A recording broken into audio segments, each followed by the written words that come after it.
What really happened with your host, Mike Rivero. You're listening to the Republic Broadcasting Network, where you'll find out what the Fukushima's going on. And aloha, America. Welcome to our show today. It is Thursday, November 9th, 2017. Sure happy it's Thursday. Sure happy it's Thursday. Sure happy it's Thursday.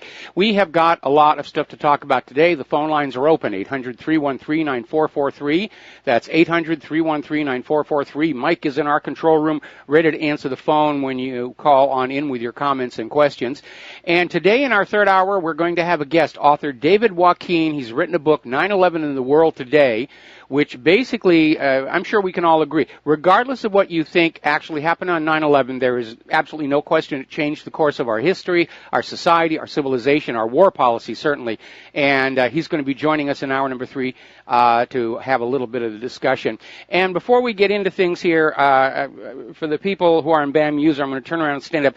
Somebody actually sent me a T-shirt that says Aloha Snack Bar on it, which I thought was really kind of clever, and I'm wearing it here on the broadcast today. And hopefully you were able to see that on BAM User just now. So all kinds of fun stuff going on with that. All right, let's get into the serious stuff here. Everybody is still talking about what's going on with Donna Brazile. Apparently Donna Brazile woke up with a horse's head in her bed or something, because she's now trying to backtrack and say, well, no, that she never really said there was rigging of last year's primary, which is the exact opposite of what she was saying only a few days ago. And, of course, in the book itself, which she can't take back, you know, it's in there that the rigging took place. But apparently she has been threatened or bought or something, and she's trying to sort of pull back from that situation. But nobody's going to buy that. We understand that people who come out with the truth will get threatened, they will get attacked, and they will be somehow coerced to try and say, I was only kidding, it was just a joke. What will remain to be seen is if the book itself is ever actually released. Now, I've pre-ordered my copy. But we know that any kind of publication that's embarrassing to the narcocracy can, in fact, vanish. And I remember back when John F. Kennedy Jr. was assassinated, and there was an entire issue of Newsweek that had an article about him deciding to run for the Senate seat that Hillary Clinton eventually won, was literally recalled from the newsstands, taken off the trucks, and destroyed, and never replaced. So that's how much power the narcocracy has here. Now, we are hearing from Edward Klein that Hillary Clinton personally authorized her campaign chairman, John Podesta, to launch this controversial Donald Trump Russian dossier project. And this is, senior Clinton campaign strategist, worked for Hillary both 2008 and 2016. And Hillary apparently proved Podesta's decision to pay for the dossier by funneling campaign funds through Mark Elias, referring to the lawyer who represented the Clinton campaign and the Democratic National Committee. Now, the dossier was delivered to the Clinton campaign by the opposition research firm Fusion GPS in the summer of 2016, and Hillary was delighted with it. Remember when the story first broke? That the DNC and Hillary had paid for the dossier, and Hillary said, "It's the first I've heard of it." Nope. She was lying to us yet again. So, and, she really thought that was going to destroy Donald Trump, but she couldn't get anybody in the corporate media to run with it ahead of the election, because nobody could actually verify anything that was in it, which, as it turned out, it was all false anyway. So they leaked it out. Finally, I think it was BuzzFeed ran it, and then the corporate media said, well, okay, if it's up there, we can legitimately run this. And it was a big, huge stink. And it turned out to be a complete phony. And Hillary Clinton and the DNC paid $12 million for this. Now, as strange as it may seem, given that debacle, given that disaster, the Daily Mail is reporting that Hillary Clinton has gone back to Christopher Steele to obtain a second report with new salacious charges against Donald Trump. And talk about raising on your busted flesh here. how could Hillary or anybody close to her think that anyone is going to pay attention to a new dossier coming from the same source as the current discredited dossier? Remember the definition of insanity, doing the same thing over and over again and expecting a different outcome? We're there. Now, one of the things Donna Brazile has come on out with is that Barack Obama, when he was president, he was kind of a leech, but then show me any politician who isn't, and basically grabbing money off the Democratic Party for his own causes. And Donna Brazile is saying that's what left the Democratic Party in such poor financial shape that they were amenable to the deal they made with Hillary Clinton, where she was going to get them out of debt, put them on an allowance to keep them going, and then she was going to be calling all the shots. So it is a huge mess. It is worse than Watergate. And it's amazing how the corporate media is still trying to keep the lid on this. All right, we're going to do a shout-out now for our on-air affiliates who are just now rejoining the network. We're talking about Dossier Gate and Primary Gate and Uranium Gate and all of these. And one of the things that we have to be very careful of right now is that a lot of hoax stories are being planted on the independent media to try and harm our credibility. And one that got sent to me by a whole bunch of people is a good example. It turned out to be fake. The story was basically that Tony Podesta had been arrested over the weekend as part of Robert Mueller's investigation. And as near as we can tell, it's a completely phony story, but they're trying to put this stuff out there to make the independent media look reckless and careless. So we have to be very, very careful. Follow the usual rule, 2 separate sources have to have corroboration or it doesn't go up. A little bit of advice to my fellow travelers out here in the independent media. Now, Congressmen Gates, Biggs, and Gohmert have introduced a resolution to remove Robert Mueller, and basically citing his very obvious conflicts of interest and the fact that he never should have been appointed as special counsel anyway without a preliminary investigation. So the House of Representatives is looking like they're going to make a move on shutting down that whole special counsel that was just a hatchet job on Donald Trump. Then we need a new real special counsel to go after Uranium Gate, Primary Gate, Dossier Gate. Any one of these is a major scandal equal to Watergate, and we've got 3 of them, and who knows what's going to pop up in the future as more and more of this stuff goes public. Now, Trey Gowdy is investigating the uranium deal and apparently has now managed to speak to that undercover FBI informant, the one that they were trying to withhold. And finally, they got the permission, said there's no reason for you to withhold him from us. We need to talk to him. And so now that individual is providing information about the Uranium One deal. So that is moving forward. Now, we're still looking at what happened with William Binney and Mike Pompeo, where Donald Trump asked Pompeo to meet with William Binney about this idea that Russia hacked the DNC.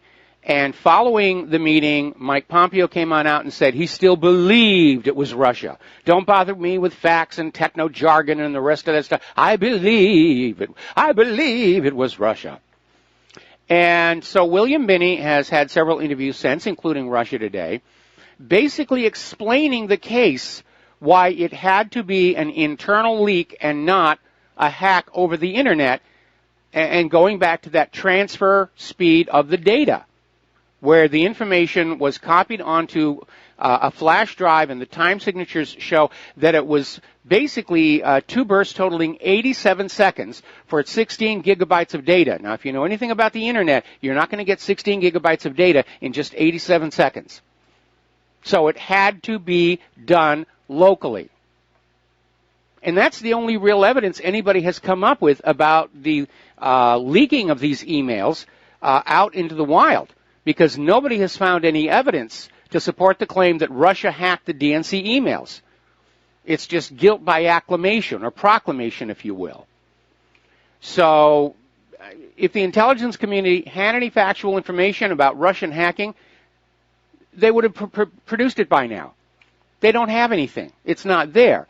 So being at the very most generous, forgiving, and understanding, CIA Chief Mike Pompeo is a total idiot.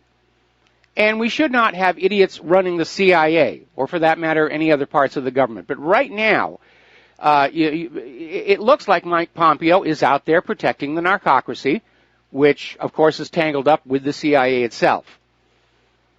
But at the very least, he's an idiot to ignore the hard facts.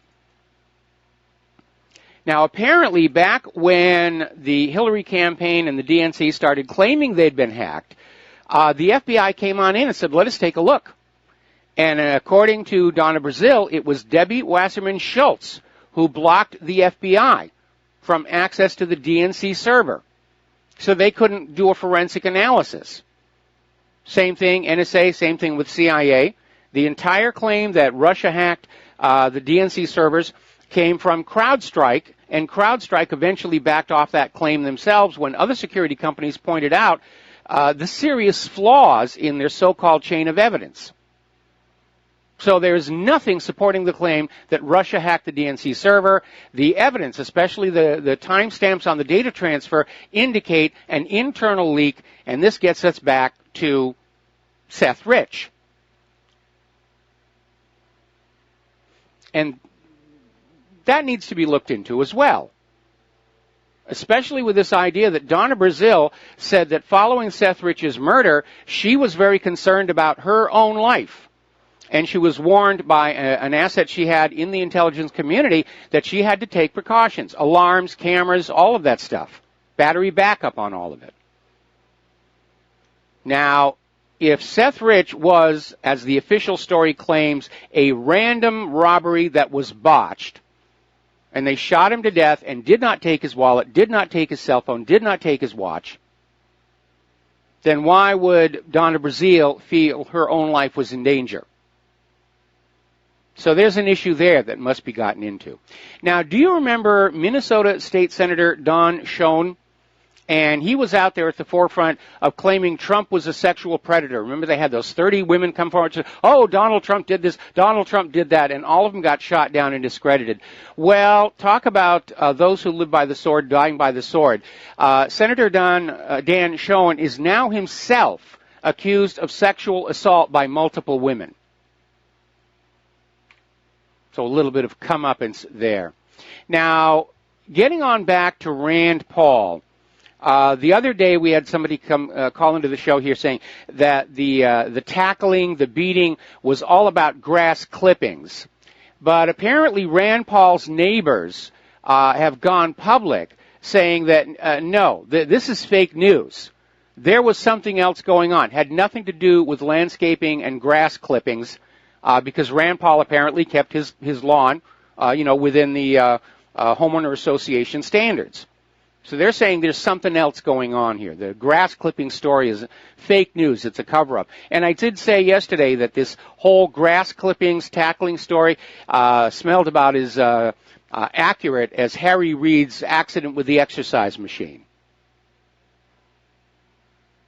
So, getting on over to the war zones, Syria, I think you can say we're pretty much at the end of that. The government forces have liberated al-Bukamal from ISIS. That was their last stronghold. And what's left of ISIS and al-Qaeda, they're heading for the borders or anywhere else where they can get on out. So this is pretty much over. And the Syrian army was able to do this because Iraq allowed them to come into Iraq and go back into Syria across their border to basically envelop that last terror stronghold. And so now ISIS is basically nearing complete collapse, and it's over and done with. And inevitably, we are seeing calls from these nations, it's time for the U.S. to go home. Because the U.S. has been claiming for at least the last few years of the Syria campaign that they were there to get rid of ISIS and al-Qaeda as part of the war on terror. And so Syria is saying, ISIS and al-Qaeda are gone. You can go home now. Please take all your guns and bullets and ammunition and leave. And now Turkey is saying that it's time for the U.S. to withdraw their weapons and support for the U.S.-backed rebels, saying that they are a post-war threat to the region and even a threat to Israel. Nobody wants the U.S. over there anymore. Now, the U.S., again, is trying to rebrand the war in Syria. This ISIS and al-Qaeda thing didn't work out, so they've gone back to the earlier claim that Assad is gassing his own people, yada, yada, yada, yada. Saddam has nukes, Assad has gas, the Lusitania wasn't smuggling weapons, all the lies we've been told to start these wars. And Russia is making the case to the UN Security Council, which is still divided on whether they want to vote for a new investigation. Basically saying that this OPCW UN investigation, the current one that they already have and they want to repeat, it's littered with systemic deficiencies, which is a very polite way of saying it's full of errors and mistakes. And Russia is reiterating that they think the April 4 incident was staged, which the indications are that it was, and it certainly wasn't the first time the U.S. has staged a gas or chemical attack to frame on somebody. The U.S. loves these false flag attacks. So does Israel, for that matter. Now, of course, war is good for the war business. Not really good for much of anything else here. But over in Great Britain, their war defense weapons contractors are having a field day there because apparently British arms sales to Saudi Arabia have jumped 500%. Because of what's going on in Yemen. And it tells us two things, that there is a lot of money being made on this. It tells us Saudi Arabia is having to spend a lot of money on the war in Yemen. And that in turn tells us that the war in Yemen isn't going as smoothly and quickly as everybody thought it was going to when Saudi Arabia first went in there. Now, as you know, Saudi Arabia is trying to claim that Iran has committed an act of war by supplying missiles to Yemen, which Yemen then fires into Saudi Arabia. Now, because Saudi Arabia has attacked and invaded and blockaded Yemen, it is reasonable that Yemen would fight back. But Saudi Arabia is trying to pivot this over to Iran. But it was pointed out only yesterday that the missile that was actually used for the strike near the Riyadh airport was a Yemeni-designed, Yemeni-built missile. Iran had nothing to do with it at all.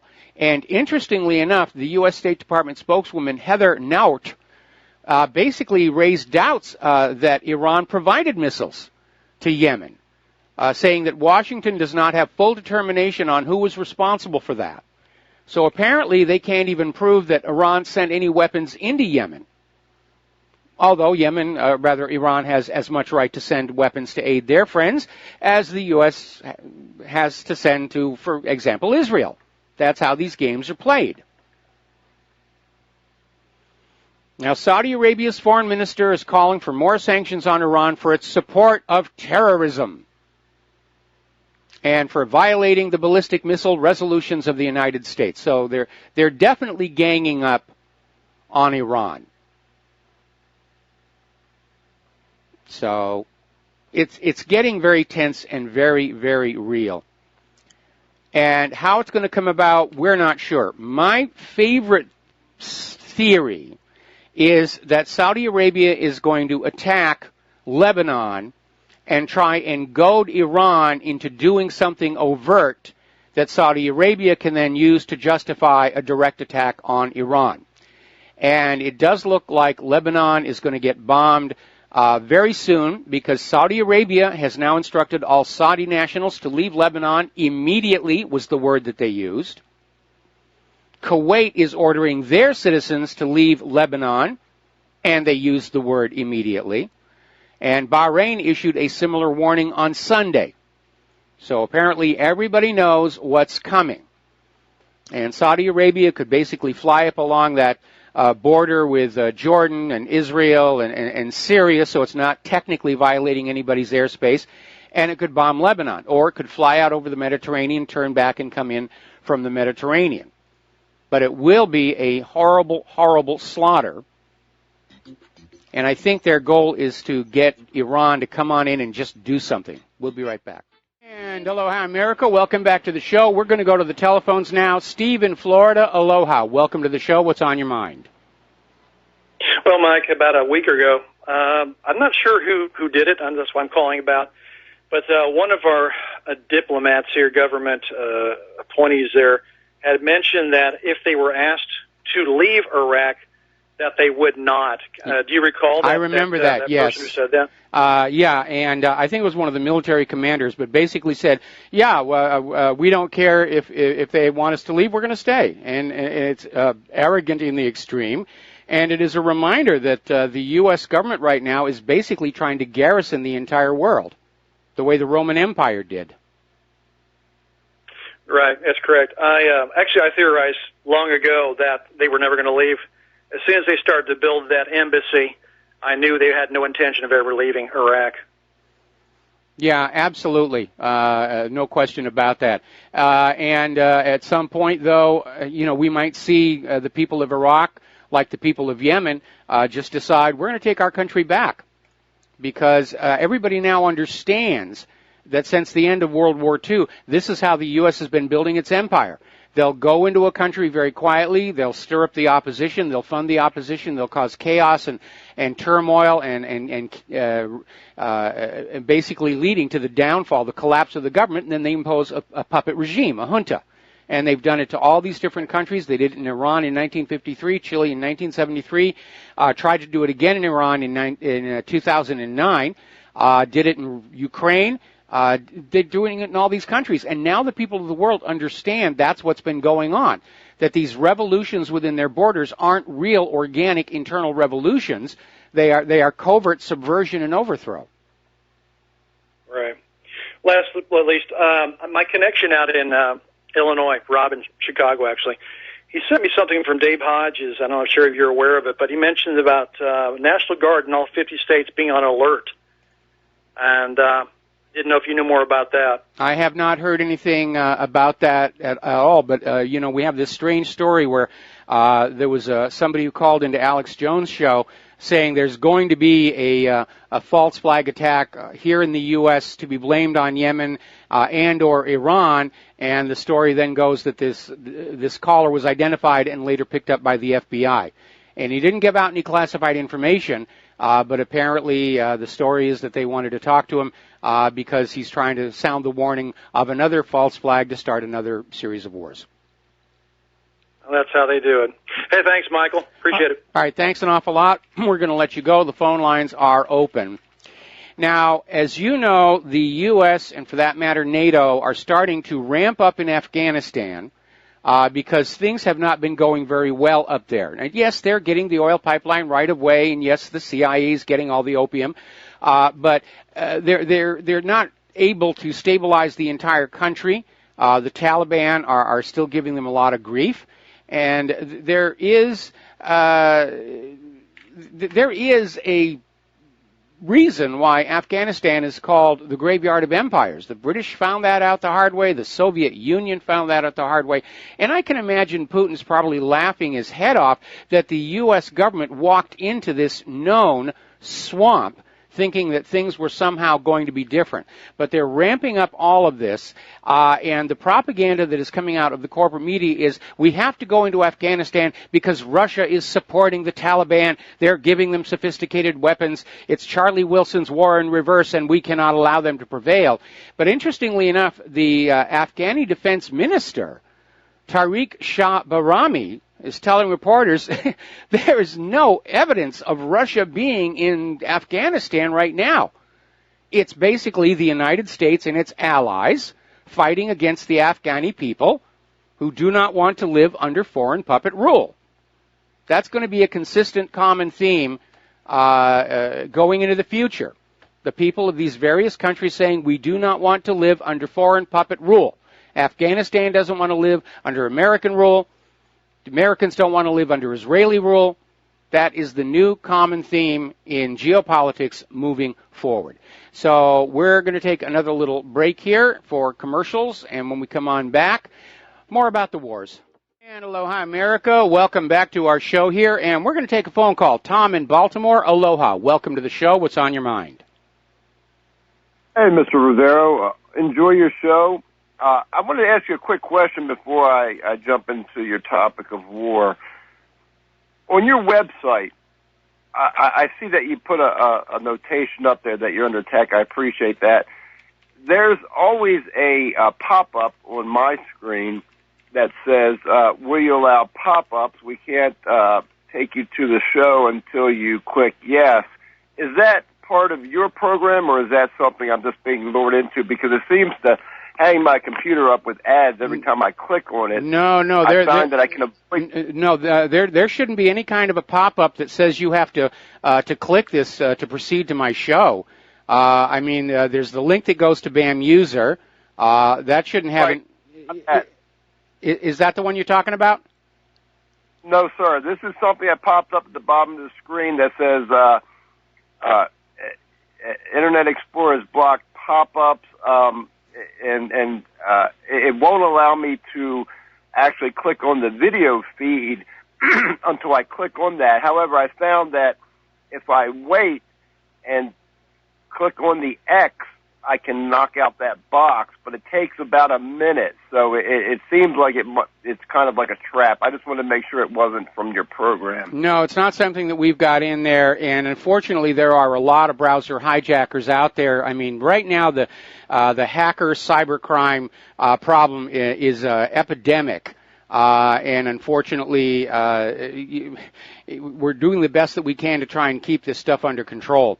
But if there are basically right now, there should be 3 pop unders and no pop overs on my website. And you're free to use an ad blocker, but the ad blocker should not interfere with your seeing the live video feed, which is from BAM user.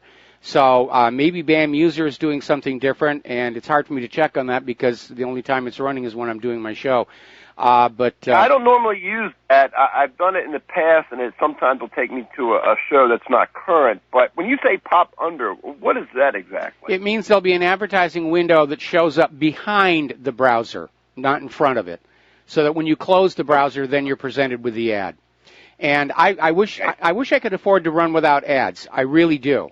But it's unfortunately a necessity that in order to pay for all the hardware and the server time and all the rest of it, we have to have ads and we have to ask for donations, and that's just the way it is until some insane millionaire, leaves me about $5 million, and then I can tell my advertisers to go jump in a lake.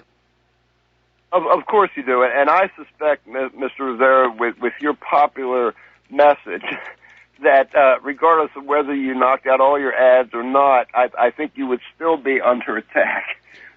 Oh, no question about it. At any rate, right. So Afghanistan, it amazes me how we and so many people. I'm retired now. I listen to C-SPAN, Washington Journal in the morning, and I listen to people calling the radio shows all day long. It amazes me how many people will stick up for this country and talk about how free they are and how they want to preserve things and they want the government to do this and they want the government to do that, when all along it's ever clear to me, and I considered myself, having worked in government for my entire career, that I was a little slow in the uptake, but I'm feeling pretty good about my uptake level because I see how many Americans are lulled into the stupor and the delusion that they're in a free country. Afghanistan, I think, may be more free than we are, actually. They're a loose coalition of various different factions, and that's why they're so hard to conquer. That's what we were supposed to be about. We were supposed to have these 50 sovereign states not under the control and the thumb of a central government, which could easily be taken over. And that's just what we have. We have this metastasizing, like a cancer government who is every day taking away more of our freedoms, fleecing the American public. And so many radio hosts, and I commend you for not being one of them, will talk about the same old issues, things that are on the surface that really don't matter, but they don't really get down to the core of the problem, like the IRS not being ever enacted by an act of Congress. They're a private corporation.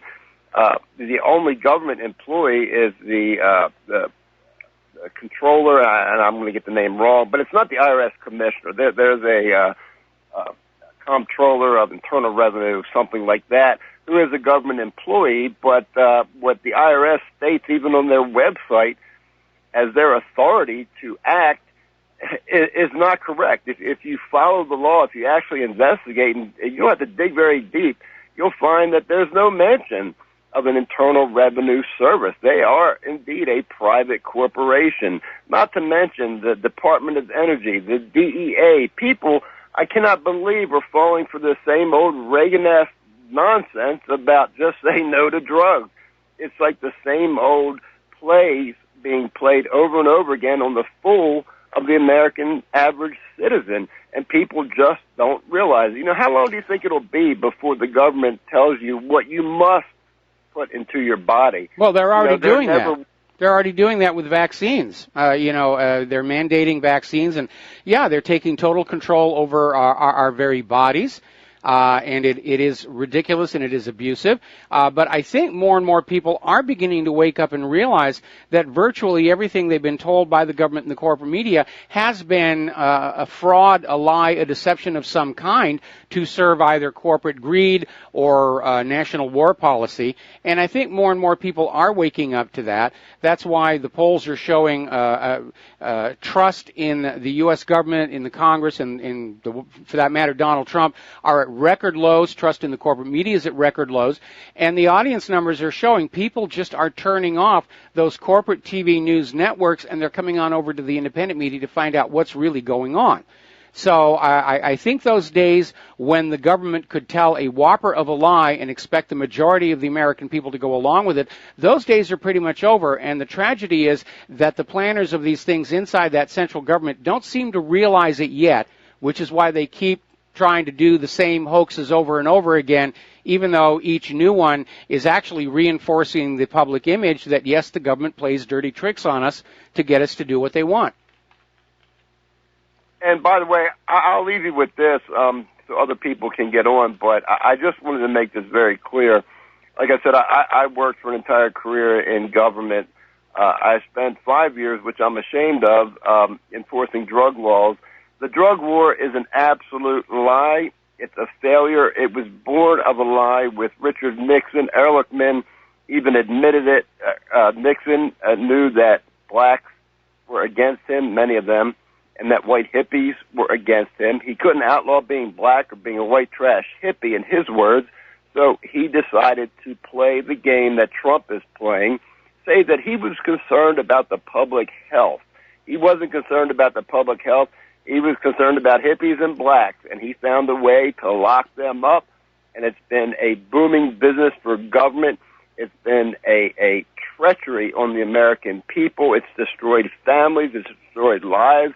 And it's destroyed many of our liberties, and it's leading to an ever-increasing police state, which not only is affecting us here in America, but the DEA, I don't know if you know this, they're operating worldwide as a military force to control other governments through the drug laws. It's a big lie. Well, I'll take it one step further than that. The war on drugs is actually the war on the competition's drugs, because we know that the biggest smuggler of illegal drugs into our country has been the Central Intelligence Agency. Heroin from Kunsa during Vietnam, cocaine during the Iran-Contra situation, and now we've got this Afghani opium flowing into the streets of America. When there is a drug bust, it's on somebody else who's trying to cut in on the government's action here. And yes, sir. And that's another reason why... name an ill that America faces, be it gangs on the streets, be it crime, be it murder in our major cities, you name it, and it can all be traced back to the drug war. Even immigration and naturalization were being assigned to the DEA when they should have been keeping an eye on who was coming into this country. So you can even trace that back to the terrorist acts of 9/11 and the World Trade Center bombing back in '93. These things are all hooked together, and police are dying, children are dying, families are being destroyed. We're ever under the thumb of the government through these unconstitutional drug wars. Let's remember, it took a constitutional amendment for prohibition. What makes people think that this is just anathema to what freedom is all about? Before the Harrison Act in '33, people could consume what they want, and they should be able to consume what they want. When they commit crimes, when that happens, then it's a government issue. Prior to that, we're supposed to be a free people, but like I said, we're under the delusion that we're a free nation. We're not. Well, here's what's going on here, and prohibition is the good model. Prior to prohibition, alcohol was very cheap, easy to get. Prohibition made it a very expensive commodity. And the vast sums of money that were collected by the bootleggers and the rum runners allowed them to literally reshape American politics in their own direction. And a lot of the major political families in our society rose to wealth and prominence during the age of the rum runners. Well, now we've had the same thing happen with the age of the drug runners, whereby making all these drugs illegal, they made them very expensive commodities, highly profitable to be trafficking in. And that's why they like to keep all this stuff illegal in order to maximize the profits. Anyway, Tom, I got to let you go. I've let you go on for a very long time, and we've got other callers waiting on the line. So let's switch over to Dustin in New Jersey. Aloha, Dustin. Welcome to the show. What's on your mind? Dustin, are you there? Mike, how you doing? I'm doing fine. Hi, Mike, how you doing? Hey, Mike, you said this before. Don't use Internet Explorer, Microsoft Edge, or Google Chrome. Use Yandex, Yandex. And the search engine should be DuckDuckGo. No problems with what really happened. Microsoft Edge and Internet Explorer and Google Chrome will all give you some crazy pop-ups all over the screen. Don't use those. Use Yandex.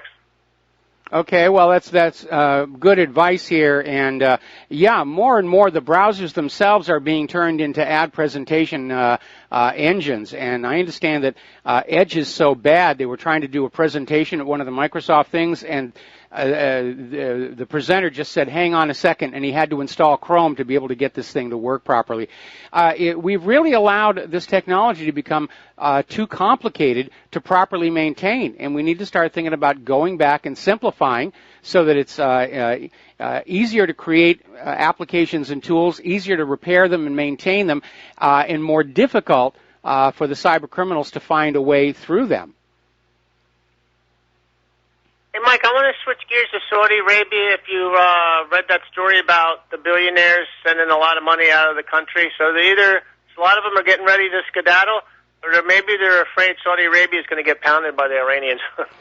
Well, it's kind of, I think any time a war is rearing its head, you're going to see the billionaires are going to try and get their money off to someplace out of bombing range. But it may be in response that this purge doesn't appear to be over yet, and it does appear to be motivated, at least in part, by the fact that under Saudi law, if somebody is convicted of these crimes of corruption, their wealth can be confiscated by the Saudi government. And we're talking billions and billions of dollars in assets. So that may be a reason they're trying to move their money out of the country. Mike, the Iranians would crush Saudi Arabia. They can't even win in Yemen. Most of their army is like you said, this for mercenaries, and a lot of them are Yemeni people, where they brought in, from their side per se. But they're not good fighters, except for the other sect of the of the Houthis. They're like warrior. They're a warrior caste, like Afghanistan. So I mean, the Iranian. The only way Saudi Arabia would be able to, if the U.S. got involved, and as far as Lebanon's concerned, hey, Putin, sell them some S-400s real quick. Yeah, that would be the smartest thing for Lebanon to do right now. But you see, the whole point is, as you pointed out, it won't just be Saudi Arabia going to war on Iran. Saudi Arabia is being used as the proxy to open the door to the war on Iran that is desired by Israel and the United States. And so definitely the United States Russia won't allow them to attack Iran, Mike. Just like they wouldn't let the Syria to fall. Iran is an economic partner, and they sign a lot of deals, and they're not going to let Iran fall, Mike. Well, so you're looking at another World War III scenario. Well, I think we're already in World War III. We just haven't had the really big bang yet to make it obvious to everybody. But I'm convinced in future history books they're going to look back and say that, yes, here in 2017 we were already in the early stages of World War III. We're there. We've got too many wars going on in too many different places, and now we're getting all this talk about going into Iran and Lebanon could easily bring the United States and Russia into direct conflict. We already know that NATO is up there in Europe, getting Europe ready to go to war against Russia. So obviously everybody is thinking this is going to happen somewhere down the road, and that's when the nukes are going to start flying. It's an economic world war right now. This is all about economics if people don't realize. All wars are all economic. About hegemony. Yeah, exactly. And, things are changing, though. I mean, China's still the 600-pound gorilla, as they say, or 500-pound gorilla. If they get, attack on Iran's attack on Russia and attack on Russia's attack on China, I mean, plus Turkey, I mean, you're dealing with some countries that, I'll tell you, Mike, I think a lot of Americans' allies will probably stay at home for this one. They might just. Certainly the people of Europe don't want to get into another world war because portions of the last two were fought on their territory, and you can still see the scars. And I don't think they want to be part of a new World War III. And to be very honest, when we're hearing about the command and control structure being corrupted, like with this Fat Leonard scandal, when you were looking at these very expensive, poorly performing weapons coming out of the military-industrial complex, I do not think the United States can win a war against Russia and China, even if it does go nuclear. And Mike, real quick, I just want to switch over. I don't know if you talked about this yesterday or the day before about Germany's court saying they're going to add a third gender. It's crazy. It is crazy. It is absolute nonsense, and I think this whole political correctness thing has just gone too far. We're becoming decadent, just the entire society. Anyway, Dustin, I need to let you go. We got to do a break for commercials. We'll be back with another phone call and more news after these few words. Aloha, America. Welcome back to the show here. We're going to take another phone call, then get back to the news here. Al in Canada. Aloha, Al. Welcome to the show. What's on your mind? Hi, Mike. I hope you're doing well. The fellow that called before Dustin called in, or you were talking to Dustin, that guy's first mistake was he was using Internet Explorer. I haven't used it in so long I even forgot about it, but like this multi-core threading that search engines can do now is just, kind of left Internet Explorer in the dust because they offer it with the operating system, right? Yes. You go out and get it, So anyway, but it is actually not too bad if you know how to optimize it a little bit.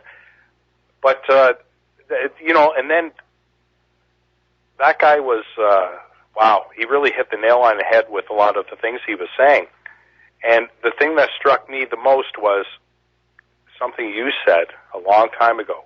I remember the first time you said it. It was something like the last official act of the government is to loot the nation. Everyone in your government is filthy rich, and apparently everyone in the government in Canada is filthy rich too when they're in there long enough. Yes. And they hide their money in offshore tax havens. Yeah. Those dirty buggers. Yes. What have they been doing while we've been looking the other way, trying to take care of ourselves? They're doing the same thing. They're taking care of themselves at the expense of everybody else. And, we're still looking to see what else is going to come out of those Paradise Papers. But the reality is, to the ultra-rich, taxes should be paid by, the lower classes.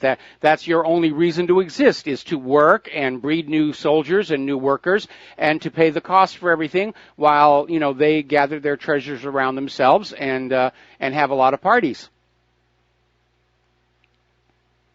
Well, a lot of these parties and party situations are coming to light now, aren't they? Yeah, these people they are. Actually think they can do whatever they want. Well, up until recently, they've been able to get away with it. That's the law.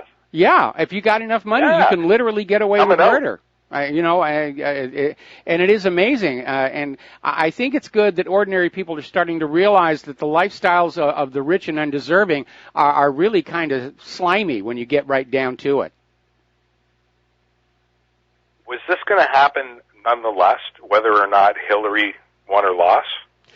I think all of this is an artifact of the rise of the independent media, because the corporate media, for the most part, has been brought to heel by the money junkies. Well, they defecated on themselves. Yes. But I think just the independent media, we're not hired by anybody. We're not being paid by anybody. We're going to report the stories that come on out. And we're going to report things that are going to make people in positions of wealth and power very embarrassed about some of their behavior. As well, we should, because they like to call themselves our leaders, but they have to lead by example. Al, got to let you go. We got to take a break for station identification. We'll be right back.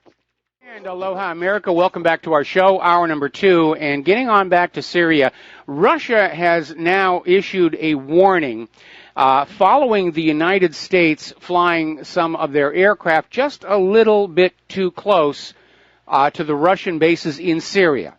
And you need to understand that Russia is in Syria at the request of the Syrian government. They're supposed to be there.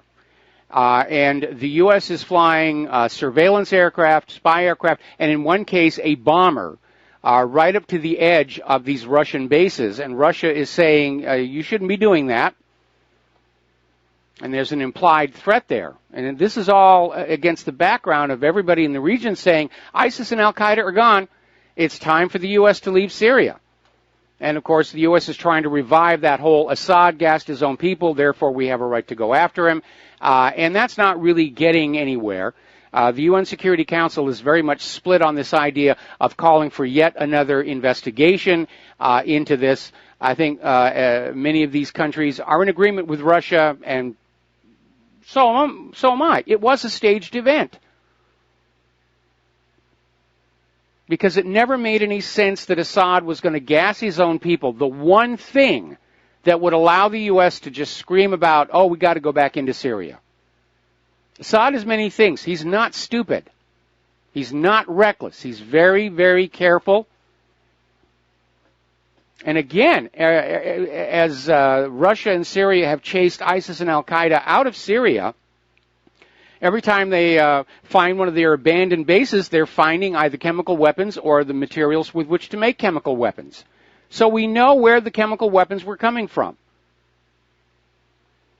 Now, here's an interesting little story. Britain has formed a special battalion of 600 commandos for quick interventions in the Western Balkans. And basically, they're spending $4.6 billion on, and they're calling it the confrontation with Russia in Europe. So, again, they're talking about, we're going to go to war with Russia because Russia's being the aggressor. That's like saying the iceberg attacked the Titanic.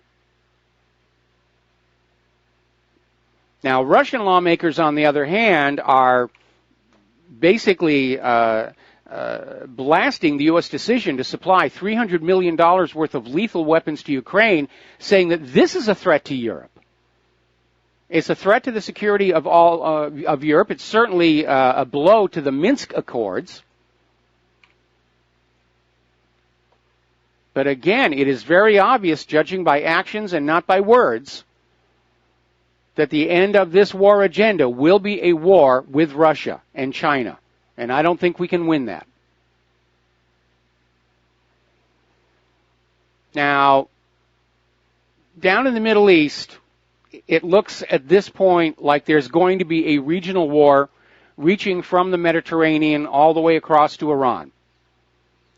And it's going to be Saudi Arabia, Lebanon, Syria, probably the U.S. and Israel will all be involved. And we know that Russia is likely to come in on the side of Iran. And that could basically be the start of World War III for real. We could be in World War III for real by Christmas time. Because it's obvious the attack on Lebanon is imminent. Might even happen this weekend. That's how serious this is. And people need to be paying attention to what's going on. If things go badly, we're looking at a major regional war that will bring us into direct confrontation with Russia. Now, apparently, over in Saudi Arabia, they're still playing this game. A lot of people are trying to figure out exactly what happened with Lebanese Prime Minister Hariri, because he was summoned to Riyadh by his Saudi backers, and while there, just all of a sudden announced he was resigning out of fears of an assassination plot against him, similar to the one that had taken the life of his father. And at the same time all of this is going down, Saudi Arabia accuses Iran of deadly military aggression and accused Lebanon of declaring war on Riyadh by allowing Hezbollah aggression against the kingdom. Now, so far, Hezbollah doesn't seem to have actually done anything against Saudi Arabia. Saudi Arabia is the aggressor down in Yemen. But all of this is happening in just a few days. So something has been put into action. Some plan, some agenda is moving forward here. Now, as I mentioned on that phone call earlier in the show, last hour, a former military and intelligence operative who's called into the Alex Jones show on many occasions is reported to have been picked up by the FBI after he issued a public warning that the United States was about to fall victim to a false flag terror attack. Now, the caller, identified only as Zach, warned yesterday that the Saudi civil war was about to spill over into terror attacks within the United States that would be blamed on Yemeni nationals, but actually carried out by the CIA. And yeah, we know that when the American people are not enthusiastic about a war, we're going to get a false flag terror attack. It almost seems inevitable at this point. We're going to do a shout out now to our on-air affiliates who are just now rejoining our nation. With regard to Iran, article that came on out of Land Destroyer, basically saying the same thing that we were saying. America's withdrawal from the Iran deal doesn't prove that Iran is a threat to world peace. It proves that the American government cannot be trusted. And that is the real damage there, especially when you're talking about forming a coalition for a world war, and you're out there and people know they can't trust any promises the American government is making. That may prove to be the deciding factor for many nations when they choose whether they're going to be on the American side or the Russian side of the coming conflagration.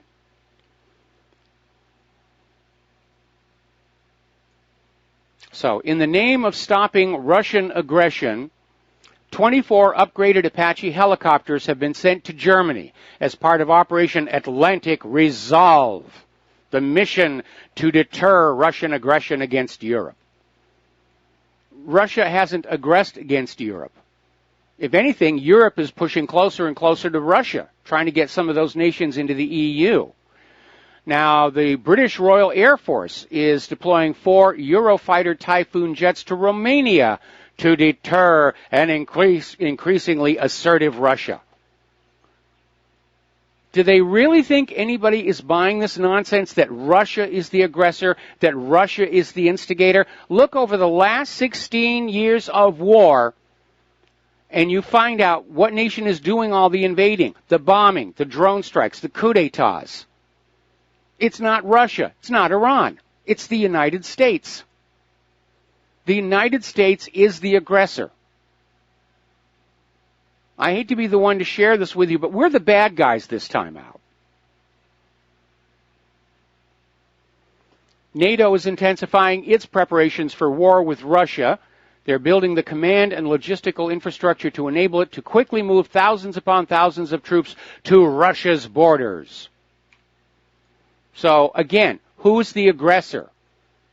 Who's initiating war preparations? I mean, if you're my age, you lived through all of this back in the 50s.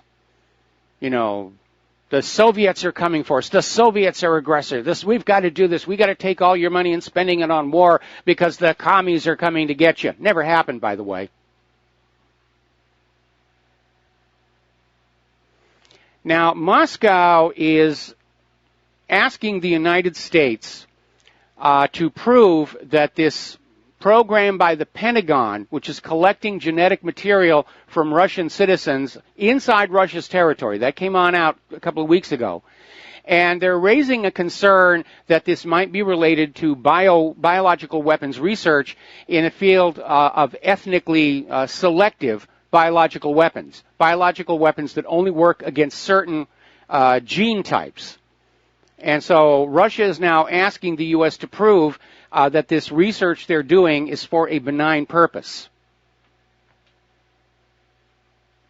Now, a lot of the existing chemical weapons work by attacking the interface between muscle tissue and nerve tissue, causing paralysis. Curare is a natural poison that does exactly this. But if somebody could have a poison gas like this where it only goes to work if it detects a certain gene, then you have a biological weapon that's only going to kill one type of people on the battlefield and leave everybody else alive. That would be a tremendously powerful biological weapon. Because today, if you use a chemical or a biological weapon, you've got to get your own people out of the way. Now, there's been a study that has come on out saying that Washington has spent $5.6 trillion on all these wars since 9/11, Afghanistan, Iraq, Syria, and Pakistan. And apparently they're not including all the that's going down in Somalia and all across Africa. So even that number may be low. But the research from the Watson Institute of International and Public Affairs at Brown University found that as of late September, the U.S. wars combined with additional spending on Homeland Security and the Departments of Defense and Veterans Affairs had totaled more than $4.3 trillion since the 9/11 attacks, and that number surged to $5.6 trillion once likely costs were added for fiscal year 2018. Now, this comes down to, drum roll please, $23,386 per individual American taxpayer is what all of this is costing. And I still think that number is low because this Watson Center apparently did not pick up on some of the areas in which the U.S. is involved, like Yemen. Yes, the Saudis are doing the actual work, but the United States is paying for it.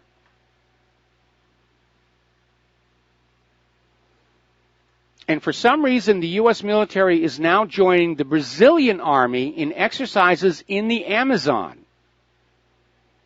So they're going in there, and it's a sign of closer U.S.-Brazil defense ties. Are they going to try and get Brazil to take part in the war against Venezuela?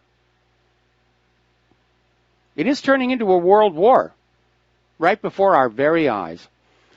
Now, Donald Trump, of course, is still on his Asia tour, and apparently his speech regarding North Korea was about as hawkish as you could get.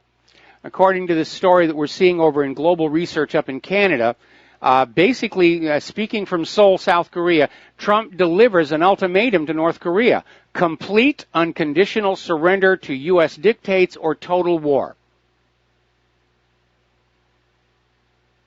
There's no halfway ground. There's no diplomacy. That's the new U.S. foreign policy. Do what we tell you without question, or we will bomb you.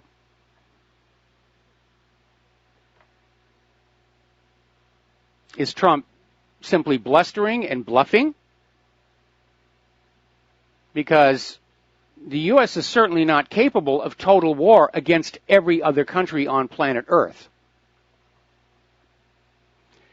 Meanwhile, do you remember about 2 years ago, there was this very fascinating video, it was all over YouTube, where somebody had shot this contrail, if you will, at very high altitude over China.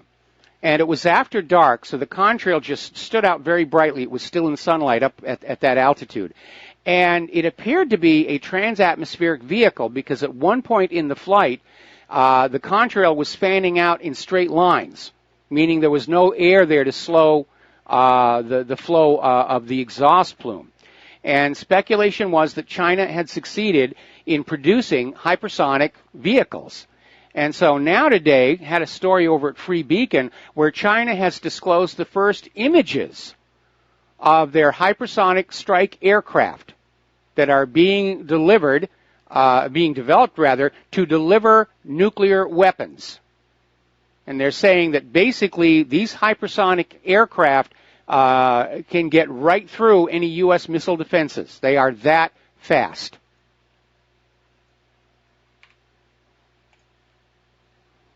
Now, for a long time, I've been talking about my prognostication, if you will, that the U.S. government is headed toward a collapse along the lines of the Soviet Union. Some people agree with me. A lot of people don't. A lot of people screaming, let's have a revolution now, which I disagree with. But apparently I'm not the only person thinking along that way, because over in Russia Insider, they had an article. The USA is cracking up just like the USSR did. In fact, they are related. And it basically goes on to say that the Soviet Union was destroyed because much of their ideology was idiotic. And it goes on to say that American ideology is just as messed up. And that's why it's all going to fall apart. Personally, I think it's because of that Ponzi scheme central bank, which has run up so much debt, the economy is locking up. Along with all the stories about corruption, vote rigging, everything that's coming on out, the American people are simply not trusting of their government.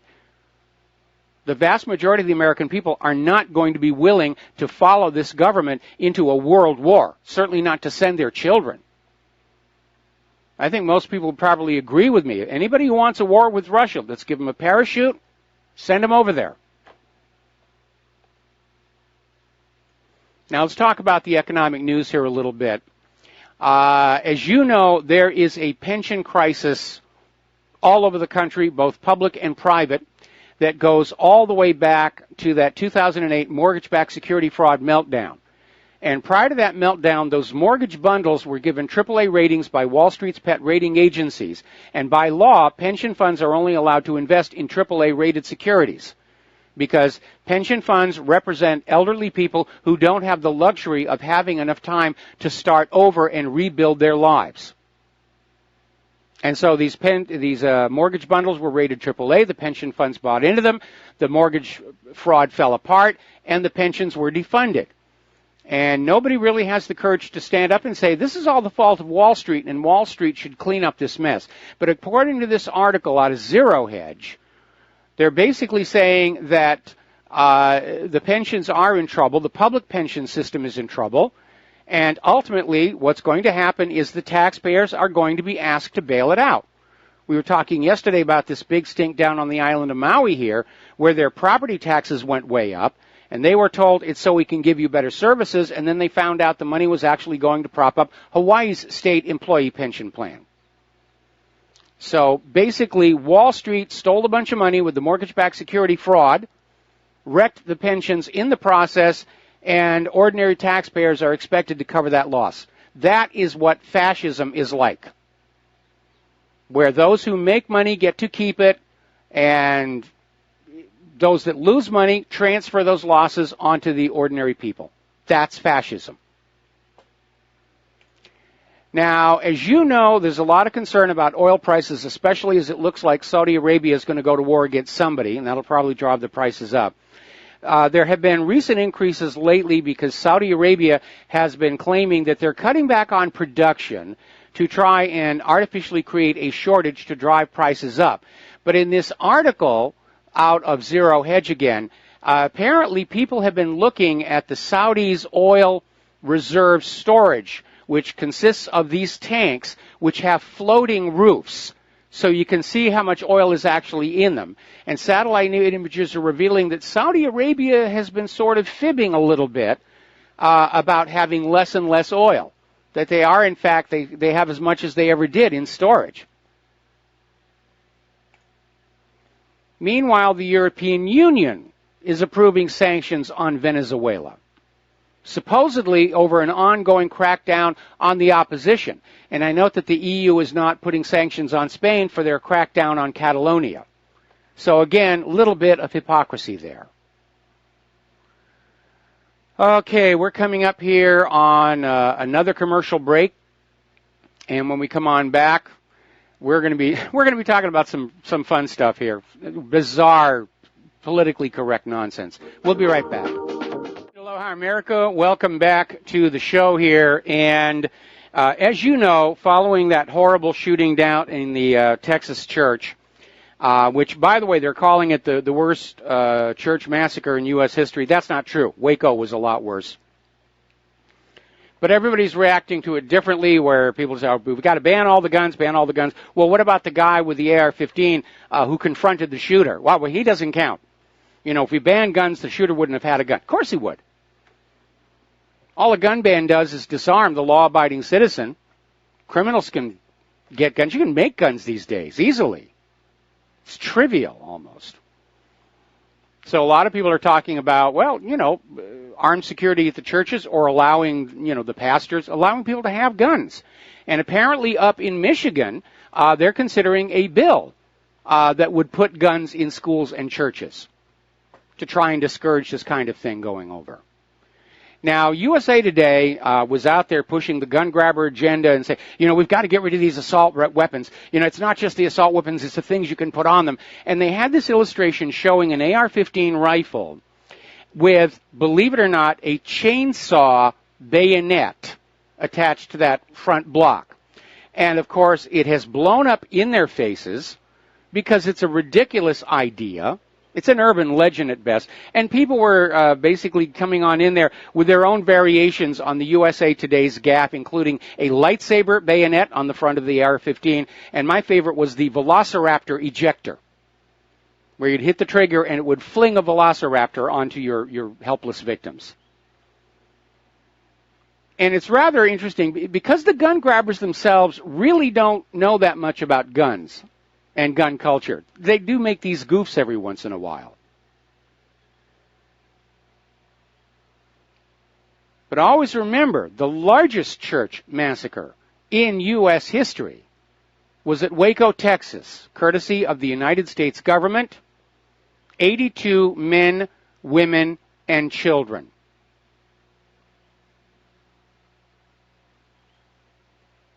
And it started with the Bureau of Alcohol, Tobacco, and Firearms needing a publicity stunt because they were facing serious criticism from Congress over several botched raids where they kicked down the wrong door. They'd actually killed innocent people.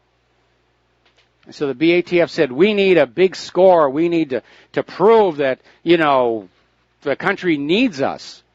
Well, what about that church group over there that pay for their church by buying, repairing, and reselling guns? That's it. They got to have illegal weapons there. Let's go on over. That's how it all started. And they invited the reporters to go along with them. It was going to be a photo op.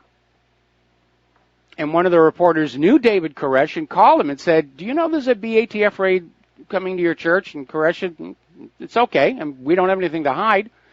So the BATF shows up. Koresh opens the front door. He's promptly shot in the groin. And it went downhill from there. And when it was all over and they had gassed all these people to death with a poison gas that's illegal to use on enemy troops in time of war, and then sparked a fire that burned the place to the ground, they found that all the guns the Branch Davidians had inside that church were still in the gun room because they didn't work. They were still being repaired. All the working guns were actually out at a gun show that day. Now then, let's talk about the TSA, probably the second most hated agency in the U.S. government. Apparently, Department of Homeland Security has done another round of screenings and tests and came on out and said that the equipment and procedures failed more than half the time, according to a person familiar with the classified report. Well, somebody's leaked the classified report, and apparently to the U.S. government, more than half the time means 80%. The TSA failed to stop these attempted getting weapons on the plane, getting past the security, 80% of the time. It's an epic fail. All right, we're going to take a break for commercials, and we'll be right back. And aloha, America. Welcome back to the show here. And it looks like the spoiled brats are really pounding on my server today, which we sort of expect them to do during the shows here.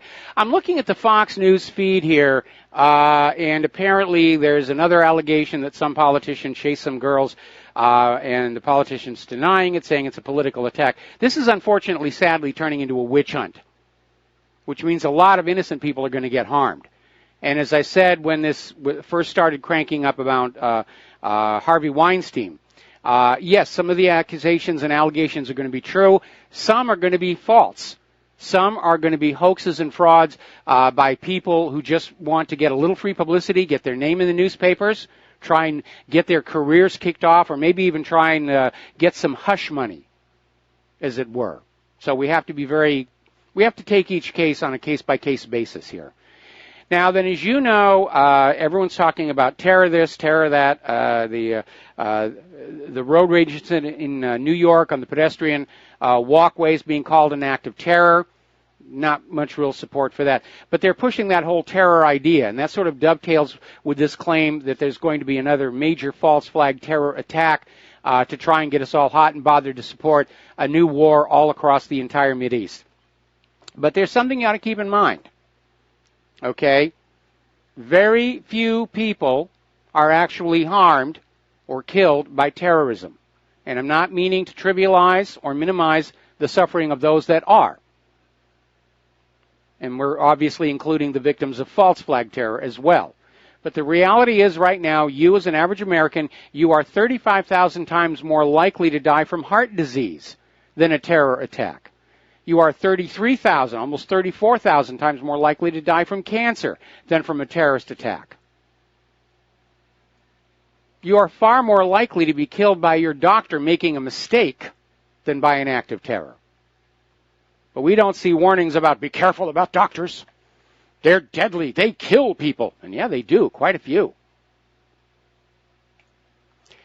Now, over in San Francisco, at the San Francisco State University, the Israel lobby filed a lawsuit against the university and against Professor Rabab Abdullah Hadi, basically charging that they were creating a hostile environment for Jewish students based on advocacy for Palestine and criticism of Israel's policies. And the federal judge threw the case out of court and said it's a frivolous lawsuit. And that, of course, is a major victory for U.S. academics and students who are facing this lawfare, this legal assault from pro-Israel groups that are trying to punish and censor criticism of the actions of the government of Israel. Now, I keep looking through that Bill of Rights, and I keep seeing that thing about the right to freedom of speech. I don't see anything in the Bill of Rights about a right not to have to deal with a hostile environment. It's just not in there. And so, yeah, the judge was right to throw that out. This idea, oh, you're creating a hostile environment. Okay, buy a helmet. The world is one big hostile environment. Only liberals think that it can be turned into this marshmallow padded wall utopia.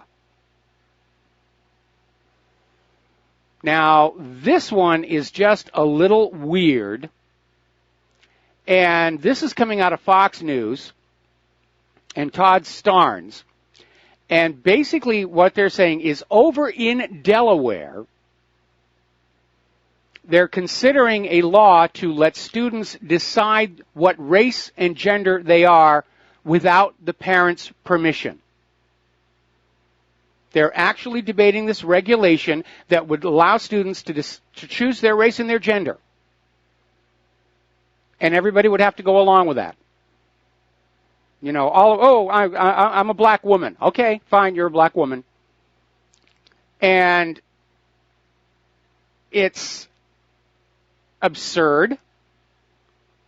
We're descending into a world of make-believe, courtesy of the liberals. I mean, never mind what you were born with. You can make believe that you're something else. And we, out of our respect and love for you, will just go along with that. Well, I self-identify as a very rich talk show radio host. So I'm still wondering why they're not sending in all the money, the millions of dollars. I mean, that's how silly it's getting. And here's another one to show you just how weird this is getting. As you know, all these Confederate statues are being torn down. They're being replaced with things like, the statue of a pregnant black mother in one case. And in Washington, D.C., They're going to replace one of those Confederate statues with an 8-foot-tall statue to former Washington, D.C. Mayor Marion Barry Jr. And if you don't remember, Marion Barry Jr. was the Washington, D.C. mayor caught on video smoking crack cocaine. So that is now supposed to represent an icon of American culture. A crackhead mayor is now going to have a statue in Washington, D.C. Oh, look at the statue. Don't you want to grow up to be like this person? Hell yeah. It's amazing. All right, let's talk about some stuff that's going on in the world of computers as we head on up to the top of the hour and our guest here. Netflix has issued a warning. There is an email campaign targeting millions of their subscribers saying their Netflix membership has been suspended. You have to click this link to reactivate it. It is a scam. They're trying to steal your credit card details. And Netflix says they never go out to their subscribers. The subscribers have to come to the website to do whatever they're doing. But if you get, and Netflix says the problem is these emails look very convincing. They've copied off and stolen all the logo images and graphics, and it does look legit. But Netflix is saying it is a scam to get your credit card details. I mean, we're living in an age of scams. Have you noticed how totally out of control it is? I mean, how many scam emails you get every day in your mailbox, how many phone calls you're getting from scammers. It's like it's open season on American people. And the government can't be bothered dealing with this kind of fraud and everything because they're out there giving the Russians what for. Now, we're all talking about self-driving vehicles, and a lot of progress has been made. But apparently they had a little bit of an embarrassment in Las Vegas yesterday because they unveiled their first self-driving bus. And it's the first self-driving shuttle pilot project geared toward the public, and they had an unveiling. And in less than 2 hours after the unveiling, the self-driving bus crashed into a semi-tractor-trailer truck. It would be nice if people would actually test these things before they just throw them on out in the marketplace. Now, this raises an interesting question. Okay, if your driverless car got hacked and crashed, like may have been the case with Michael Hastings, would your insurance company pay? They're out there looking for some guidelines. You know, what happens if the driverless car is hacked or if the driverless car just has a software error? Who's going to pay for it? So, now, WikiLeaks has started with the new release from Vault 8 of CIA hacking tools. And one of the ones they put on out there, and they're putting out the source code, which means the cyber criminals are now going to have access to all this stuff. And they put out one for a system called Hive, which is apparently a covert communications platform for a whole range of CIA malware. And apparently it allows agency-operated malware to mask itself under fake certificates and impersonate public companies. And apparently they found indications that the CIA was using Hive to impersonate Russian cybersecurity firm Kaspersky Labs. They want Kaspersky to go away because Kaspersky won't play ball with them. Kaspersky won't put in a back door for them. And even worse, Kaspersky has outed the Equation Group as actually being part of the NSA. So bad Kaspersky. If you're a loyal American, you'll get an American security product for your computer that allows the CIA and the FBI to just come on and go as they choose. That's what loyal Americans will do. And apparently there's now a problem with unpatched printers from the Brother Corporation, where apparently hackers can crash your unpatched printers with a malformed HTTP post request. And they can basically, apparently there's a vulnerability in the web front end of Brother printers that will allow an attacker to launch a denial of service attack. And in response, the web server is rendered inaccessible and all printing will cease to function. And the vulnerability appears to affect all Brother printers with the debut web front end. So it is a major problem out there. Now, here's a good one, and I've heard these stories before, but they're always later revealed to be an urban legend. This one appears to be real, and it involves the Mantis Tech GK2 mechanical gaming keyboard. It costs around 50 euros, and apparently it's been discovered that it does have a built-in keylogger that sends data to China. It records everything you type on the keyboard and sends it to a server maintained by the Alibaba Group. Now, given that it's a gaming keyboard, I imagine that the vast majority of what they're getting is going to be gaming commands. But if you are signed on to a networked gaming system, they're going to be able to get your passwords and your logins and get into the account. I mean, that's a scary thing when you go to the store and you buy hardware and it's rigged against you, whether it's this keyboard or your iPhone or your tablet or your desktop,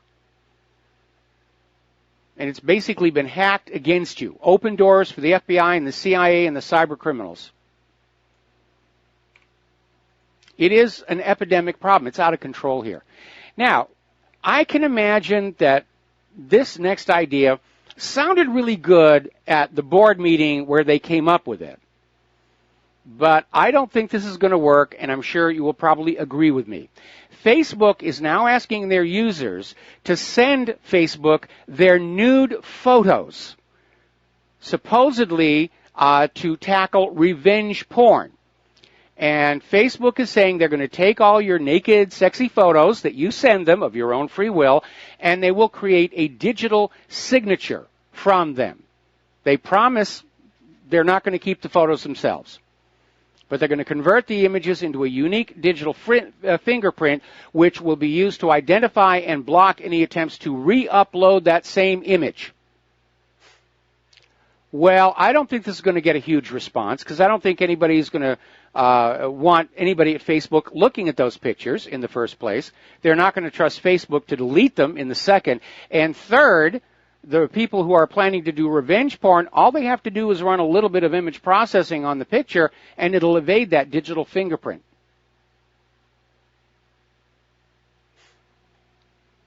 Oh, they could put a border around it, big thick border around it. So that's lame. That's a lame idea. I think it really is. So let's talk a little bit about vaccines. And apparently, the Scripps Institute and the University of Pennsylvania has basically come on out with a new explanation for why the flu vaccines have been so ineffective. And they are admitting it's been ineffective. They're still telling you, get it every year. You got to get your flu vaccine because it's a big moneymaker. But they're talking about, in this article, about the structural explanation for the low effectiveness of the seasonal influenza H3N2 vaccine. They're admitting it's low effectiveness. And here is what they found. They normally will use chicken eggs for culturing clinical isolates and large-scale production of vaccines. What they found is that when the influenza virus is put into the eggs, the chicken eggs, they will mutate and adapt to being inside chicken eggs, which influences antigenicity and the vaccine effectiveness. In other words, in simple language, the virus in the vaccine mutates in the chicken eggs, and therefore the patient's immune system is responding to the wrong version of the flu virus because of the way it's being manufactured. The flu vaccine you're getting is different than the flu that's out there that you're supposed to be vaccinated against. There it is. But you go down to the pharmacy, you'll still see the sign, get your flu vaccine here. Money, money, money, money, money, money, money, money. Now, there's another story. This is out of vaccineimpact.com, and it's about Dr. Cammie Benton, who, being a doctor, fell for the vaccine orthodoxy until her own children exhibited symptoms of vaccine damage. And so she's basically gone back to asking about what's the science behind the flu shot. And she asked a senior CDC official about it, but she's found no credible studies backing up the science behind the flu shot. It's snake oil. It's snake oil. It's a big money maker, but it's snake oil. So here we have these vaccines are not effective against the flu you're being vaccinated against, but because of the adjuvants, they are still causing harm to kids, especially when they're mixed together. I mean, it's just absurd nonsense. It's just very, very reckless. And by the way, if you haven't seen the documentary Vaxxed yet, you need to. We live in a society in which obtaining more money is the top priority, even at the expense of the public health and well-being. And that is another sign of fascism. We'll be right back. And aloha, America. Welcome back to the show here. And there's been an interesting development here, and this goes back to the dossier. Apparently, when Donald Trump was in Moscow in 2013, which was part of the Miss Universe pageant, according to one of his bodyguards, somebody did try and send 5 women to Donald Trump's room, uninvited, and they were, of course, rejected. But it looks like maybe even there they were trying to set Donald Trump up, get him in a compromising position.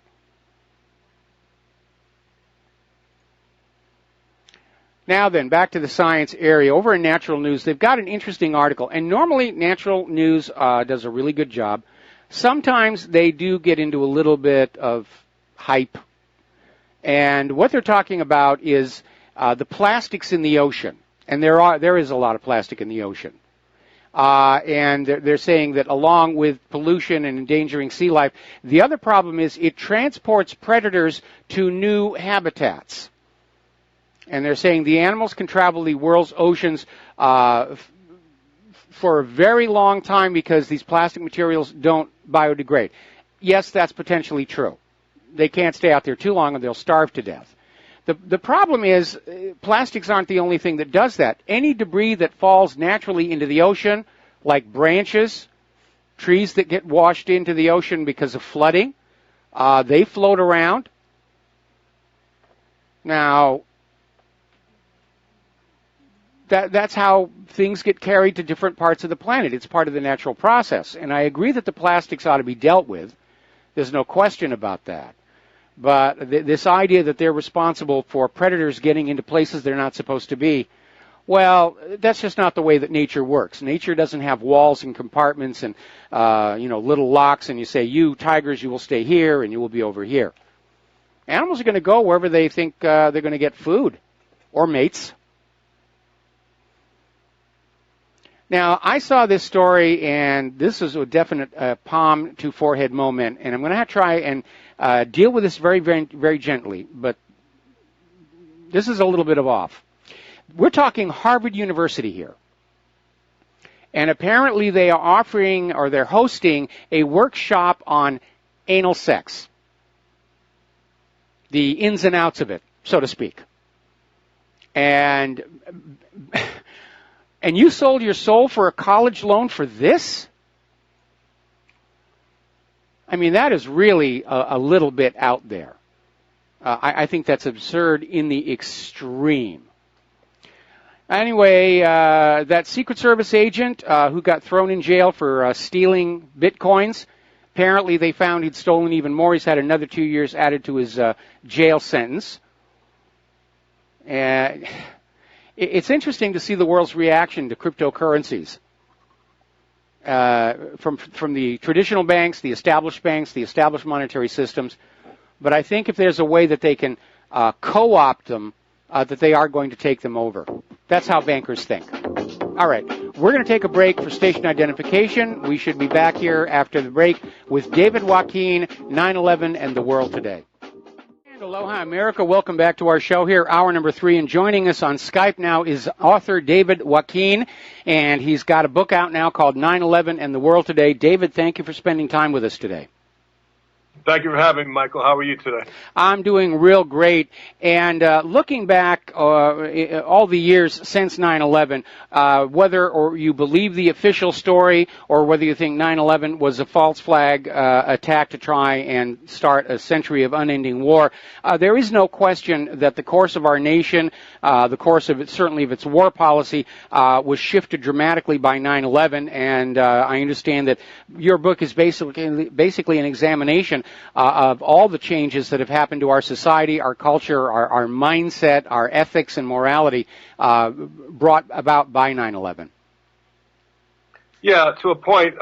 Basically, I worked at 9/11 as a volunteer worker, so I had an inside view of what actually occurred. And the demolition is actually what I tend to go with, demolition of the buildings. And the book is about what are the commonalities that are enslaving us today as Americans and as a human population.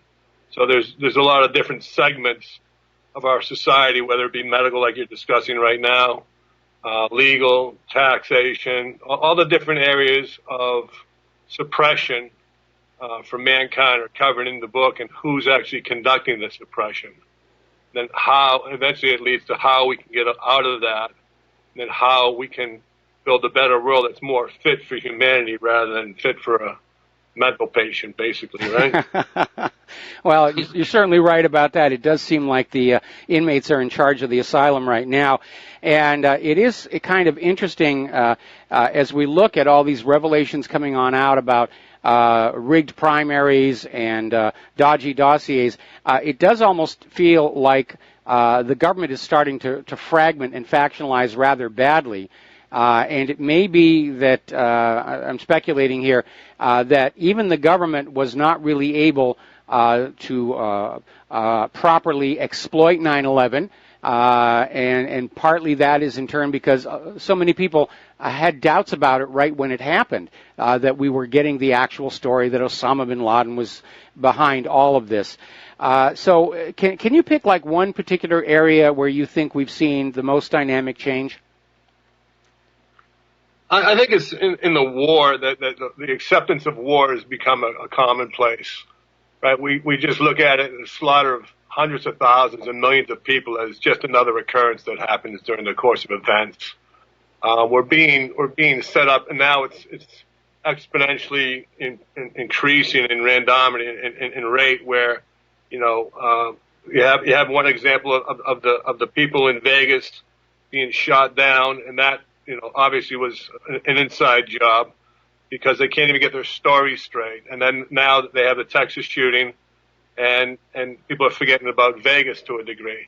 But I think one of the main things is they're just inundating us with such ferocity and such a large amount of death that it's becoming commonplace for us to just look at the news and say, oh, that's just the way it is, And in reality, we're the only ones that can change the world from a disempowering world to a world that empowers us as beings, as human beings, so that we can live a better life and have a better planet. I mean, it's great to identify, which I did in the book, identify the different factions and the different people and the different methods and machinations that are used to control the masses, and we are controlled more than most people would like to believe.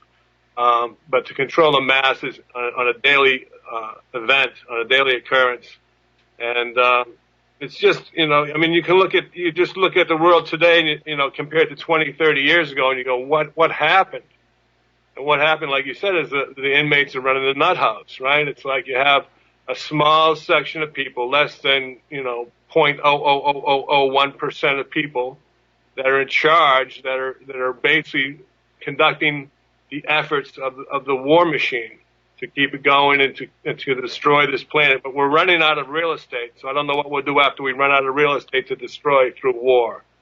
I mean, that's where we're heading right now. I would definitely agree with you on that. Well, they just go back and they make war on the same real estate over and over again, which is why I'm sure the people of Europe, the ordinary people of Europe, not the governments, but the people of Europe, they are very much opposed to this obvious escalation of hostilities with Russia, because portions of the last two world wars were fought on their home turf, on their grounds, and you can still see the scars all over Europe when you're traveling around. The trenches from World War I and, bomb damage from World War II, it's still there. It's a very present memory for them. Again, the concern is that World War III is likely to have a nuclear component, which will mean that in addition with all the radiation we're dealing with from Chernobyl and Fukushima and the South Pacific open-air tests, that we could have an almost on-the-beach outcome if all the world's nuclear weapons were to get involved in this conflict. I'm going to take a second here to do a shout-out to our on-air affiliates who are just now rejoining the network. We're talking with author David Joaquin about his book, 9/11 in the World Today, which is basically an analysis of how our society has changed, what areas have been changed, the mechanisms of control that are being used to basically corral us and try and keep us in line with the war desires of the elites. I don't know how successful that they're being right now. We know that people are turning away from the corporate network news shows, and they're coming on over here to the independent media to find out what's going on. And that may be a very positive sign that, as you were saying, that we are regaining our freedom and our empowerment, certainly by starting with the idea that we're not under any obligation to believe anything the government or the corporate media tells us. No, we are actually at an exponential rate becoming more enlightened as a people, as far as my opinion is concerned. And that is the purpose why I wrote the book. I mean, you could give this book to a novice in conspiracy areas, and after he reads the book, it would be like an expert in those areas and just know the different facets of society that are aligned against the survival of the individual. That's why it's so difficult for us even to make a living, to scratch a living out on this planet. It's very difficult when you consider overburdensome taxes and all the different regulations and things that are supposed to be getting taken care of through the Trump administration, and to a large degree I believe they are. But I mean, I don't think taxes are good in any type of environment or any kind of economy where it's against the Constitution. There's no area in the Constitution where it says you just assign an income tax, right? It's per capitation, or it's per imposts and duties, right? So those are the ways that you're supposed to be running the government. That's where the money fund comes from. But they put it down to taxes where people are paying 30-40% of their income to taxes, even more than that. Well, that all came in at the same time as the Federal Reserve, and that, too, is unconstitutional because the Constitution vested the authority to coin money with the Congress and did not specifically say that could be delegated to a privately owned bank. So the reality is that starting about 100 years ago, our government did get hijacked by a bunch of money junkies and turned into a system that was designed and built to take the wealth out of the people whose labor produced that wealth and put it into the pockets of those people who don't labor at all. Absolutely. And it's not even it's not even close to being fair, right? I mean, you have a taxation system, and the reason that the taxation system was set up before was so that they could take the money and pay the Federal Reserve, right? Without the IRS, there'd be no Federal Reserve, and the other way around. Without the Federal Reserve, there'd be no IRS. That's true. Because the money they collect the money. All the money, according to the Grace report and for taxes, goes to the actual paying of the interest of the Federal Reserve. 100%. None of it goes to what you would think would go, right? The road taxes go to building the roads. The property taxes go to building the schools and things like that, right? And there's a whole chapter in my book about taxation, 2 chapters actually. So. And of course, a huge amount of now is being poured into these wars of conquest all over the world. And again, I think the majority of Americans are very war weary. They're tired of these wars. They're tired of seeing their kids come back from the front lines either in cheap metal boxes draped with a flag or in a wheelchair. And I think people have really had enough of this, mostly because we understand that these wars are not being fought for the reasons we're being told. We have the U.S. government lies about Saddam's nuclear weapons is a good example. We have the fact that the official reason for the U.S. being in Syria keeps flip-flopping back and forth between we're there to get ISIS and Al-Qaeda to, oh my goodness, Assad is gassing his own people. And the fact that the story keeps changing that dramatically tells you that the real agenda is being hidden from the people who are expected to pay for and fight these wars going into the future. And now we're looking at a war in Lebanon and a war in Iran, which might bring the U.S. and Russia into direct conflict. Yeah, and I think it's all planned that way. And I think your article, All Wars Are Bankers' Wars, which I included in my book, Michael, because I thought it was just so well written and so informative, really nails it on the head. I mean, I believe we already are in World War III, right? I agree. We've been at war for the past 20 years, so it's just now a matter of, when does the nuke go off, and hopefully it never does, right? Yeah, I agree. We're already in World War III, and we're just going around massacring people under the idealisms of patriotism and apple pie and baseball, but there's no reason for it. I mean, it's like children are fighting, right? There's no intelligence associated with the different countries so that they can actually have a resolution. That only exists because someone doesn't want a resolution, and that's the bankers, right? The bankers want the continual war. They want the continual upset. They want the suffering of humankind. Oh, yeah, because they make money off of it. They make money off of it. I mean, wars are the bankers' richest harvest of debt, and absolutely that's what's going to happen. Right. Yeah, so there's just so much that we can actually improve that's not being improved. And I think that's one of the main purposes of media, right? One of the main purposes of media is to subjugate the public so they don't ask the important questions. They hear the same story over and over again for a week at a time, and they're just conditioned to repeat that. When you talk with people and you say, what's your political views, you can tell whether they watch CNN or they watch Fox News, for Pete's sakes. You can just tell what their ideology is based upon, and the programming that they're based upon by the channels that they watch. Yes, absolutely, you can. And but again, we're seeing this great disillusionment of the American population. I mean, so many of our illusions are being destroyed right before our eyes. The idea that we had fair and honest elections, that's pretty much gone at this point. Now we're seeing that our celebrity worship was very misguided, that a lot of these people that we thought were wonderful because they were on the pictures of the covers of the tabloid, that they're really not very nice people at all. And I think we're in an era where much of the mass illusions we live under are being torn down. And I think that's actually going to be a good thing, where people are going to stop allowing themselves to be encouraged to think and believe certain ways by mass media, and they're going to start to become more analytical, more self-centered. And I don't mean that in terms of being greedy or selfish, but self-centered in terms of their consciousness and saying, I am here and the rest of that stuff is outside. Let me analyze what's going on, and from that I will decide, what I'm going to do, what I'm going to say, what I'm going to think, what I'm going to feel. Again, the polls are bearing it out that we're seeing the naivete of the American people just fading away very, very rapidly. Blind trust in government and corporate media is at an all-time low, and I think that's a very good thing. It's actually a great thing, and there are those culture assassins from Hollywood, right? I mean, they have an opinion that no one really cares about, right? And they come on and their number one intention, if you watch Saturday Night Live, is to degrade the environment and degrade the human population, right?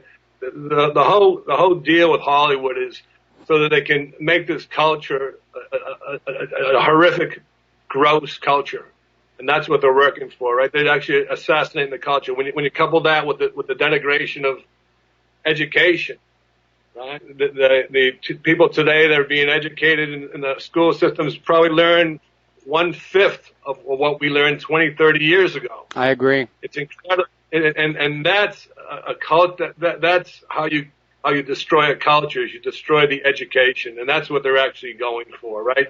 The continual mind numbing of watching TV, watching the news, watching sports games, and then you have a culture that's not being educated in our historical perspective to even respect the flag, right? They have people kneeling down in a football game, which is, well, I find it to be despicable. No matter what your viewpoint is about the corporate United States, it's like there's people that have died and shed blood, veterans for this country. Whether you believe in all the propaganda for the war machine or not, but still innocent men and women have died and sacrificed beyond what we can imagine, and I find it deplorable that the education system has been systematically attacked. There's a chapter on education in the book. Yeah, but well, the Common Core and everything. Well, you also destroy a society by destroying its sense of identity, its sense of self, and we've been seeing that in this country. First, it was the attack on any symbols of the Confederacy. Earlier in the show, we're talking about how they're taking one of the statues of a Confederate hero down in Washington, D.C., and they're going to replace it with an 8-foot statue of former Mayor Marion Barry, who was busted for smoking crack cocaine. And so what kind of society do you have when you're raising statues to crackheads? We're seeing all this idea that, white people are now fair game for discrimination. We're seeing that in the schools. And all this liberal, politically correct nonsense about you can choose your gender and race, and we'll just go along with that. It's an attempt to destroy our sense of self, our sense of identity, our sense of history. And again, that's how you destroy a society and make it vulnerable to outside invasion, whether it's by army or by refugee. Right, and that's the whole destruction of culture, right? So that they're sitting there. And it's so that people think it's bad to be an American, bad to be proud of your country. Mm-hmm. Look, people have disagreements with the country, right? But to disrespect it and disrespect the symbols of it is not the way to correct it, right? The way to correct it is to go out and actually do something about it, not sit down and do nothing. And what they're looking to do is that they're through the media they're establishing a disempowerment activity, right, where everyone is hating each other. And all the different factions of society, right? The blacks, the whites, the reds, the yellows, the greens, anything. The rich, the poor, the different aspects of society that have going head to head and fighting each other in continual combat. And it's only a small percent. When you look at Antifa, it's what, 0.00. It's a very small percentage of the people. Yet they classify it as the left attacking the right. And it's only small 300 people attacking the right. Well, it's all part of the... They want to lump everybody in there so they can go for a civil war. That's where we're headed in this country right now. We're heading towards a civil war where you won't even know who's on your side and who's on the other side. Well, that's a terrible way to run a civil war here. But again, it's basically the government is keeping us divided against each other. And they did the same thing back in the 1960s during COINTELPRO, fanning up racial tension then as well, because the last thing the government wants is for the American people to come together as an American people and say the real cause of all of our hardship, all of our hunger, all of our poverty is Wall Street and Washington, D.C. working together to drag this nation into a fascist economic dictatorship. And so one of the ways the government maintains power is by keeping us divided and fighting each other and then offering to protect us from one another in exchange for a slight increase in taxes and a small reduction in our personal freedoms. Absolutely, and that's your job, Michael, as a radio host, is to bring everyone together, right? That's why I wrote the book, to bring people together, so we could actually sit there and intellectually analyze what's going on in the society, and how do we break down the barriers of differences and focus on our commonalities and to unite and say, okay, there's the bad guy. Let's go and fix that. All right. Well, we're going to have to take a break for commercials, and we'll be back in a few minutes here talking with David Joaquin. And aloha, America. Welcome back to our show. We're talking with author David Joaquin and his book 9/11 in the World Today. And before we go any further, David, where can people get the book? taking it on Amazon. Okay. Amazon. Yeah. All right. I already put. I'd actually like to do a promotion this week, Michael. If you want to mention the book in your shows, we can do it for the next week or two, and all the money that's made from the purchase of the book, we can donate to you and your radio stations, Republic Broadcast Network. All right. Well, that would be wonderful, and I'll take you up on that one. And I'm in the process of posting the link to the Amazon page where the book can be purchased while we talk. Meanwhile, we've got a caller on the line, Tom in Utah. Aloha, Tom. Welcome to the show. Do you have a question for David? Hi, Mike. David, I wanted to see if you had opened up that issue. I call it the Hillary Clinton bills that destroy the family. In 1993, Hillary authored what's called the National Child Welfare Act, and then she enhanced on that in 1997, which opened up the Pandora's box to have children removed from families and put into foster care and then disappear. I got stuck into that when I started taking on cases, and if you get a chance, look at family versus state. It's a rather humble thing, but I did not know that the Clintons, along with their friends, were involved in the destruction of the family. Well, I mean, I just wanted to see if... I'm sorry? Go ahead, David. I just wanted to see if you touched on that in your research and in your writing. Well, in the research, as far as missing children from the states, I know Florida had at one point over 500 children missing. And it was conjectured that it was probably being used for organ transplants and organ harvesting at that particular point. The Clintons have been criminals since way back in the Arkansas days. If anyone watched, everyone's watched Clinton Chronicles, I'd imagine, right? Yes. So they have no scruples whatsoever. I mean, she actually tried to take the election. She actually tried to do a coup this year, right? When the last year when she just take over the entire Democratic Party. But I was familiar with their intentions to take over the health system, to socialize and communize the health system, which is what they're doing right now, attempting to do. But I didn't know her involvement with the families, but that's a very interesting point. Well, if you go back and you look at her, if you look at her book, It Takes a Village, I mean, that was kind of telegraphing right from the beginning that she didn't see the traditional nuclear family, father, mother, children, as the foundation of society, that she saw a more collectivist approach of all the adults and all the children working together. Right. And anyway, David, if you get an opportunity, go to Family versus State, call me, and I can tell you what I didn't dare publish about that relationship, including Nancy Schaefer, her, quote, suicide, right? Yeah. Carol Keaton-Strayhorn is another player that I was introduced to. Anyway, if you want to expand on it. It's Family versus Carol State. Yeah, Family versus State. I don't care whether you spell it out or use the VS. familiesversesstate.com or .org, and you can contact me, and I can connect you, hopefully, with Carol Keaton-Strayhorn, who's still alive. But she identified the fact that thousands of children were just disappearing in the system. You were talking about Florida. They actually are. I've actually confirmed that from my research as well. Well, it might... Pardon me for interrupting here, but it might not be that these children are being disappeared for organ harvesting. I mean, we keep seeing every once in a while this idea that there's an organized pedophilia network in our society. We know about the Franklin scandal that was back during the Bush White House. Now we've got Corey Feldman is out there in Hollywood, and he's finally got the LAPD looking into it there. There were allegations of systemic child sexual abuse circulating in Washington a few months back, and that may be where some of these children are being disappeared to. I mean, we're dealing with people with an immense amount of money and power. Oh, yeah. Kathy O'Brien's book, The Transformation of America, goes over that as well. Oh, yeah, that's another lady to talk to about this, too, Kathy O'Brien. She came and sat with me.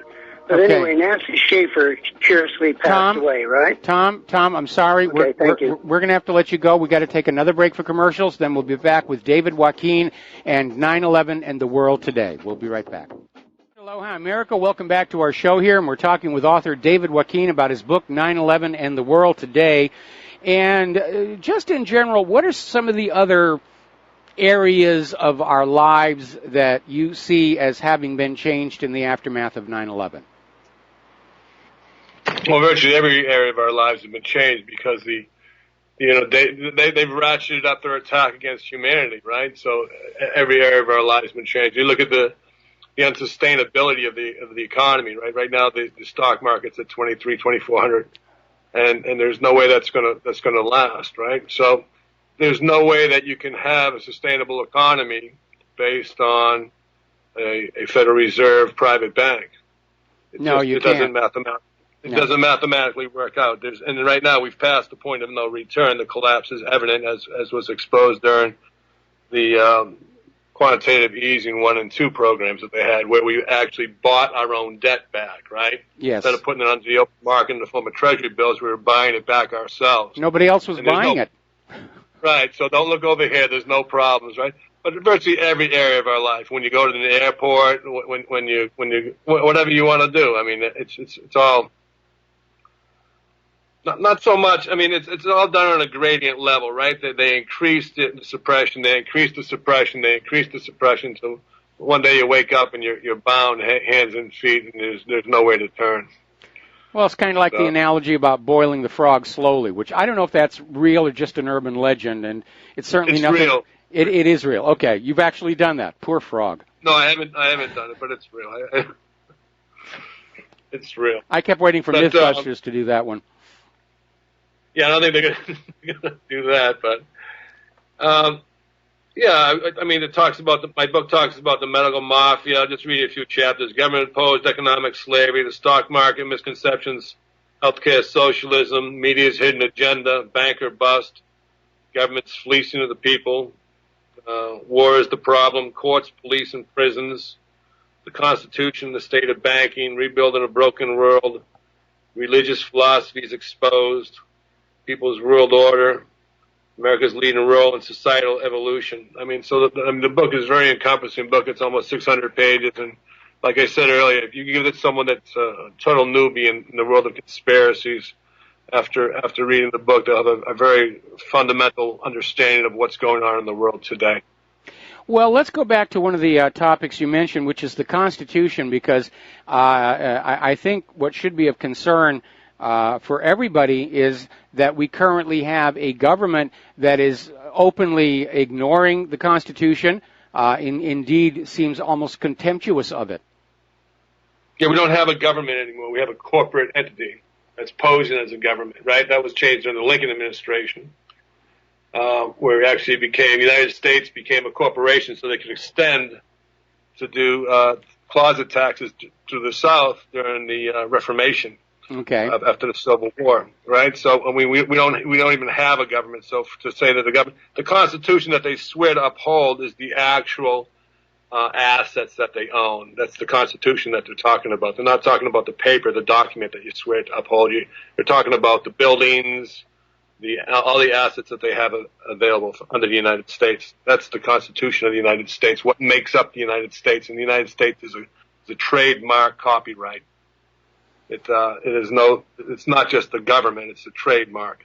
And in the book, it actually shows under the state of Delaware where those trademarks are listed. Well, so my issue here is that we are always raised in that educational system to think that the government is supposed to be complying with that piece of parchment, the Constitution of the United States and the Bill of Rights. And I remember when I was a kid, we were told, yes, these are the rules the government plays by, and this is why, in exchange, you will allow the government to control certain aspects of your life, and you will pay them taxes and so forth and so on. But certainly if this corporate entity, which, by the way, I think is contaminated with a lot of narco-criminals, narcocracy I like to call it, if they're not playing by those rules, then why are the American people obligated to obey their demands, send their children off to these wars that this corporate board is declaring, and pay the bills? And I think if most people could be forgiven for saying that if the government isn't abiding by that contract with America, the Constitution, then we're off the hook. We're under no more moral or legal obligation to listen to anything these people are saying. Yeah, well, Pollock versus Savannah the mayor of Savannah made it quite clear when they said that the individual has no constitutional rights because he's not a party to the Constitution. It was a Supreme Court decision, I believe. So, I mean, we don't have that, right? If you look around, they just ignore it. Bush said it was just a piece of paper, right? They're ignoring it completely. When you put in socialized medicine, first of all, when they did the Affordable Care Act, it came out as a Supreme Court decision. I forget off the top of my head what decision it was, but it said that it only applies to taxpayers. And then if you look at Chisholm versus U.S., a taxpayer and a non-taxpayer are two separate entities, right? They're two separate and distinct entities, taxpayer and a non-taxpayer. So if you have a social system like the Obamacare, it only applies to taxpayers, and if you're not a taxpayer, it doesn't apply to you, and that's why the IRS enforces it, right? Yes. So they use the IRS to enforce it because it applies to taxpayers. So the whole thing, if you look at the tax system, you look at any aspect of it, it's really not run by the dictates of the Constitution. The government is run for the bankers and Wall Street, like you said earlier, you know? Yeah, the money junkies. The money junkies. Yeah, they don't care about you. They don't care about you. You're just an ant, right? We're all just ants to them. We're of no concern. Okay, that's certainly the way they've been behaving, you know. Yeah, and what is of concern is, like, you know, to protect and to serve for the police, that's the municipality. That's what they're actually protecting and serving is the municipality. It's actually another court decision, right? It's not to protect and serve the people. The people are the enemy of the state, right? We know what the enemy of the state, trade with the Enemy Act. We've been declared enemies of the state. So. Well, I do know that the police, the courts have ruled that the police are not actually under any obligation to protect individual citizens from crime. And then they turn around and say, well, you can surrender all your guns because the police will take care of the criminals. And so it's kind of hard to figure out what's really going on when you're constantly being told one thing and only to find out that something else is going on. And I can't think of a more glaring example right now than this idea that we have been raised our entire lives to think that we voters do in fact have an influence on our government through that election system. And now we're finding out, most of us knew it was going on way back, but last year most Americans have now woken up to the fact that our elections are not honest, they are very crooked, they are rigged, they're subject to all kinds of manipulation, and the corporate media isn't reporting on this because they're actually part of the problem through the Voters News Service. But we know that so far there's somebody been keeping count. Over 1,100 cases of election fraud last year. Judicial Watch just came on out and said they've confirmed at least 1.1 million illegal immigrants voted for Hillary Clinton. And so, again, I think people are waking up and realizing that we are living in a modern matrix, if you will, that we've all swallowed the blue pill, and that we've been living in this carefully crafted illusion to keep us imprisoned and useful to those who are in power. Absolutely, and we do it ourselves, right? Federal, in the old dictionaries, when you looked in the old legal dictionaries, federal actually meant contract, and that's what we do with the federal government, right? We contract with them. We go and we sign ourselves up as slaves. That occurs from the birth certificate, from the first day we're born. When your last caller was saying, why do they have the right to disrupt families?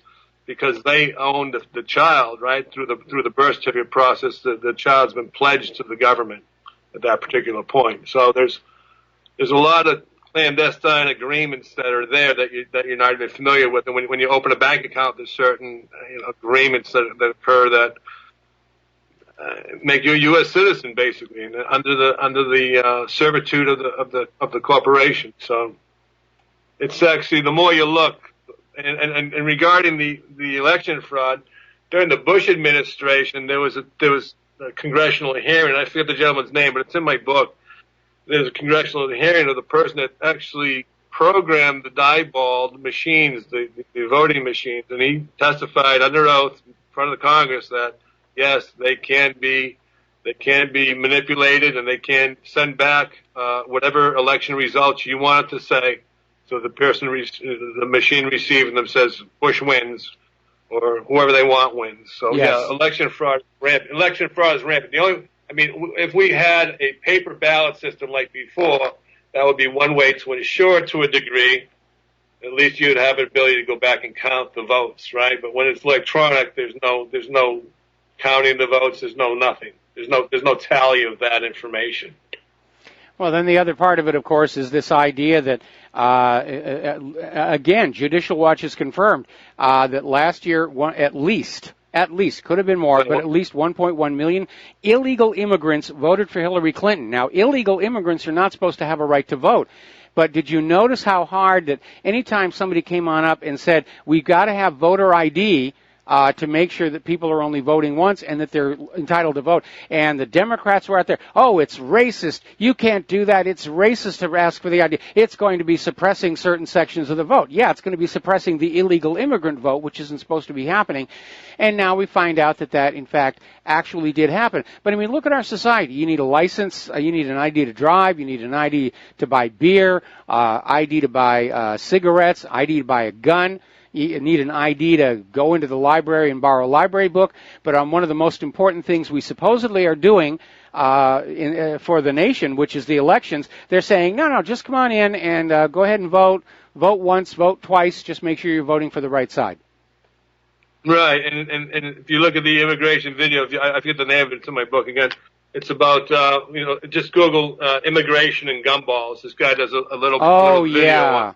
I remember that. It was fascinating, right? And one of the aspects of that video was that it takes 2.1 children to sustain a society. That's the level where, after deaths and this and that, the society will stay and continue to not decline.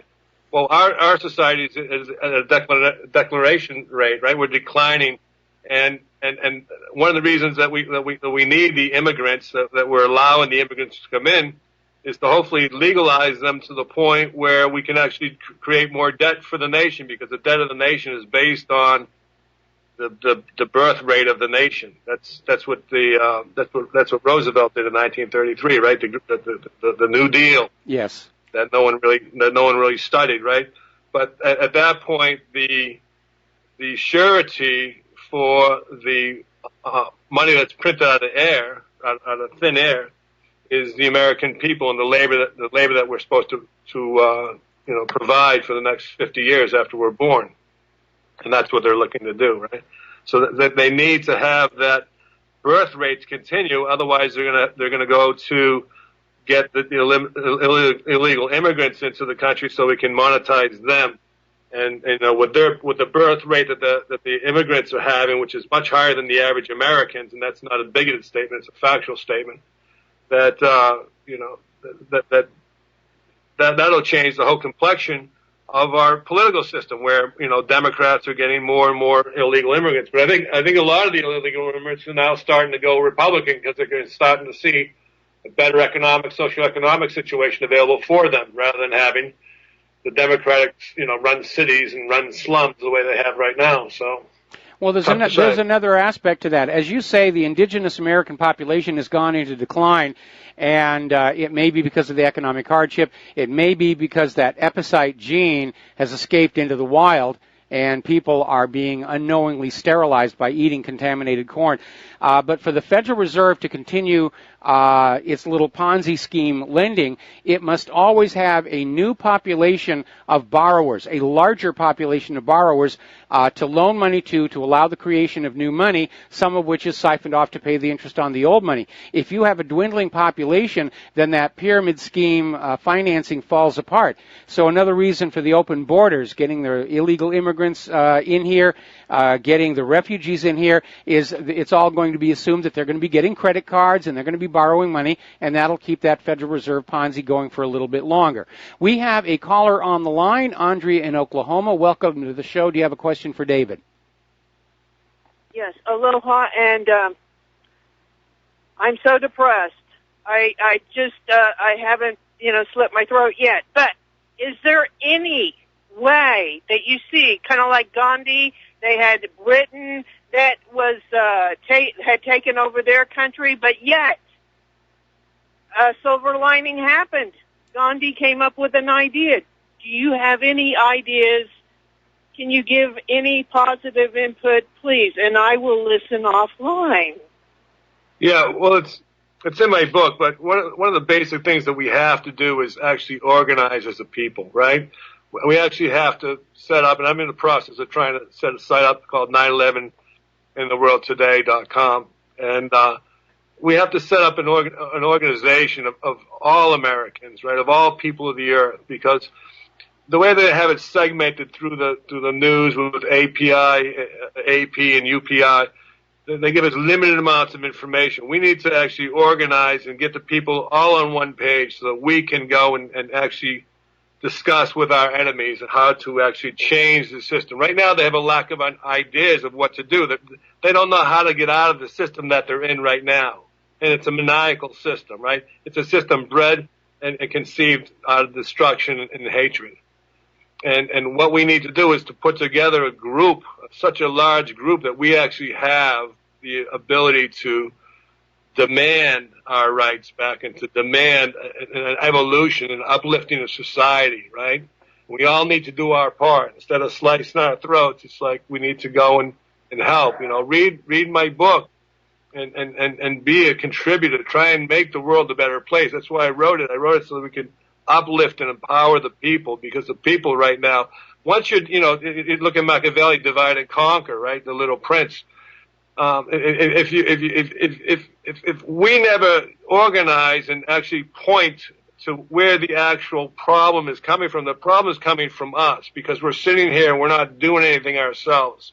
But once we get past that point of actually the point of apathy, and we decide to do something productive, and we organize, that's the hope, and that's what they don't want us to do. They don't want us to organize as a people that are free thinking and want to find viable and human solutions to the problems we face. Okay, David, we got to take another break for commercials here. We'll be back with the last segment of our program today after these few words. And aloha, America. Welcome back to our show. Last segment of our program today. We're talking with David Joaquin. And David, we've got about 4.5 minutes here, and I'm going to put you a little bit on the spot. What do you see happening for this nation going into the future? Undisturbed by our actions. I mean, it depends on what we do, right? If we don't do anything to intervene, it's going to be just hell in a handbasket is where it's going, right? Okay. I mean, you look at every front, all the different areas. It's just destruction, right? I compare it, liken it to pre-Germany, pre-Adolf Hitler and the Socialist Party in Germany, 1920s, when it was degraded, debauched, just debased. Yes. I mean, all just drugs and sex. It's just things that are bad for society, and that's where we're going right now. I mean, we're decaying at an incredible rate as a nation, and nations and planets are fragile things, right? Yes. They can be destroyed. The nation's been destroyed. People, different civilizations have occurred on this planet. The history that they teach you, I don't believe. I find it to be very, very, very confusing and limited. But I think that we're headed to nothing good unless we intervene, because people are waiting for the politicians to fix the situation when the politicians have created the situation by their dishonesty and their disloyalty to the American people.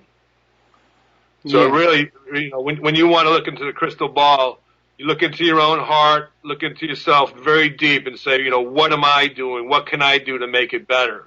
And then do something. I heard someone say, how much time should we spend making the world a better place? And the answer is all of your time, because there's nothing else to do, right? I mean, what good is it to have $1 million if you blow up in a nuclear explosion? It doesn't matter. It doesn't matter one bit, right? Yes. So, it all depends. When you say, look into the crystal ball and tell us what you think. Where's this nation going? Uninterrupted, unbridled, it's going to go to self-destruction. It's on a dwindling spiral of destruction, going down and down and down at a faster and faster rate.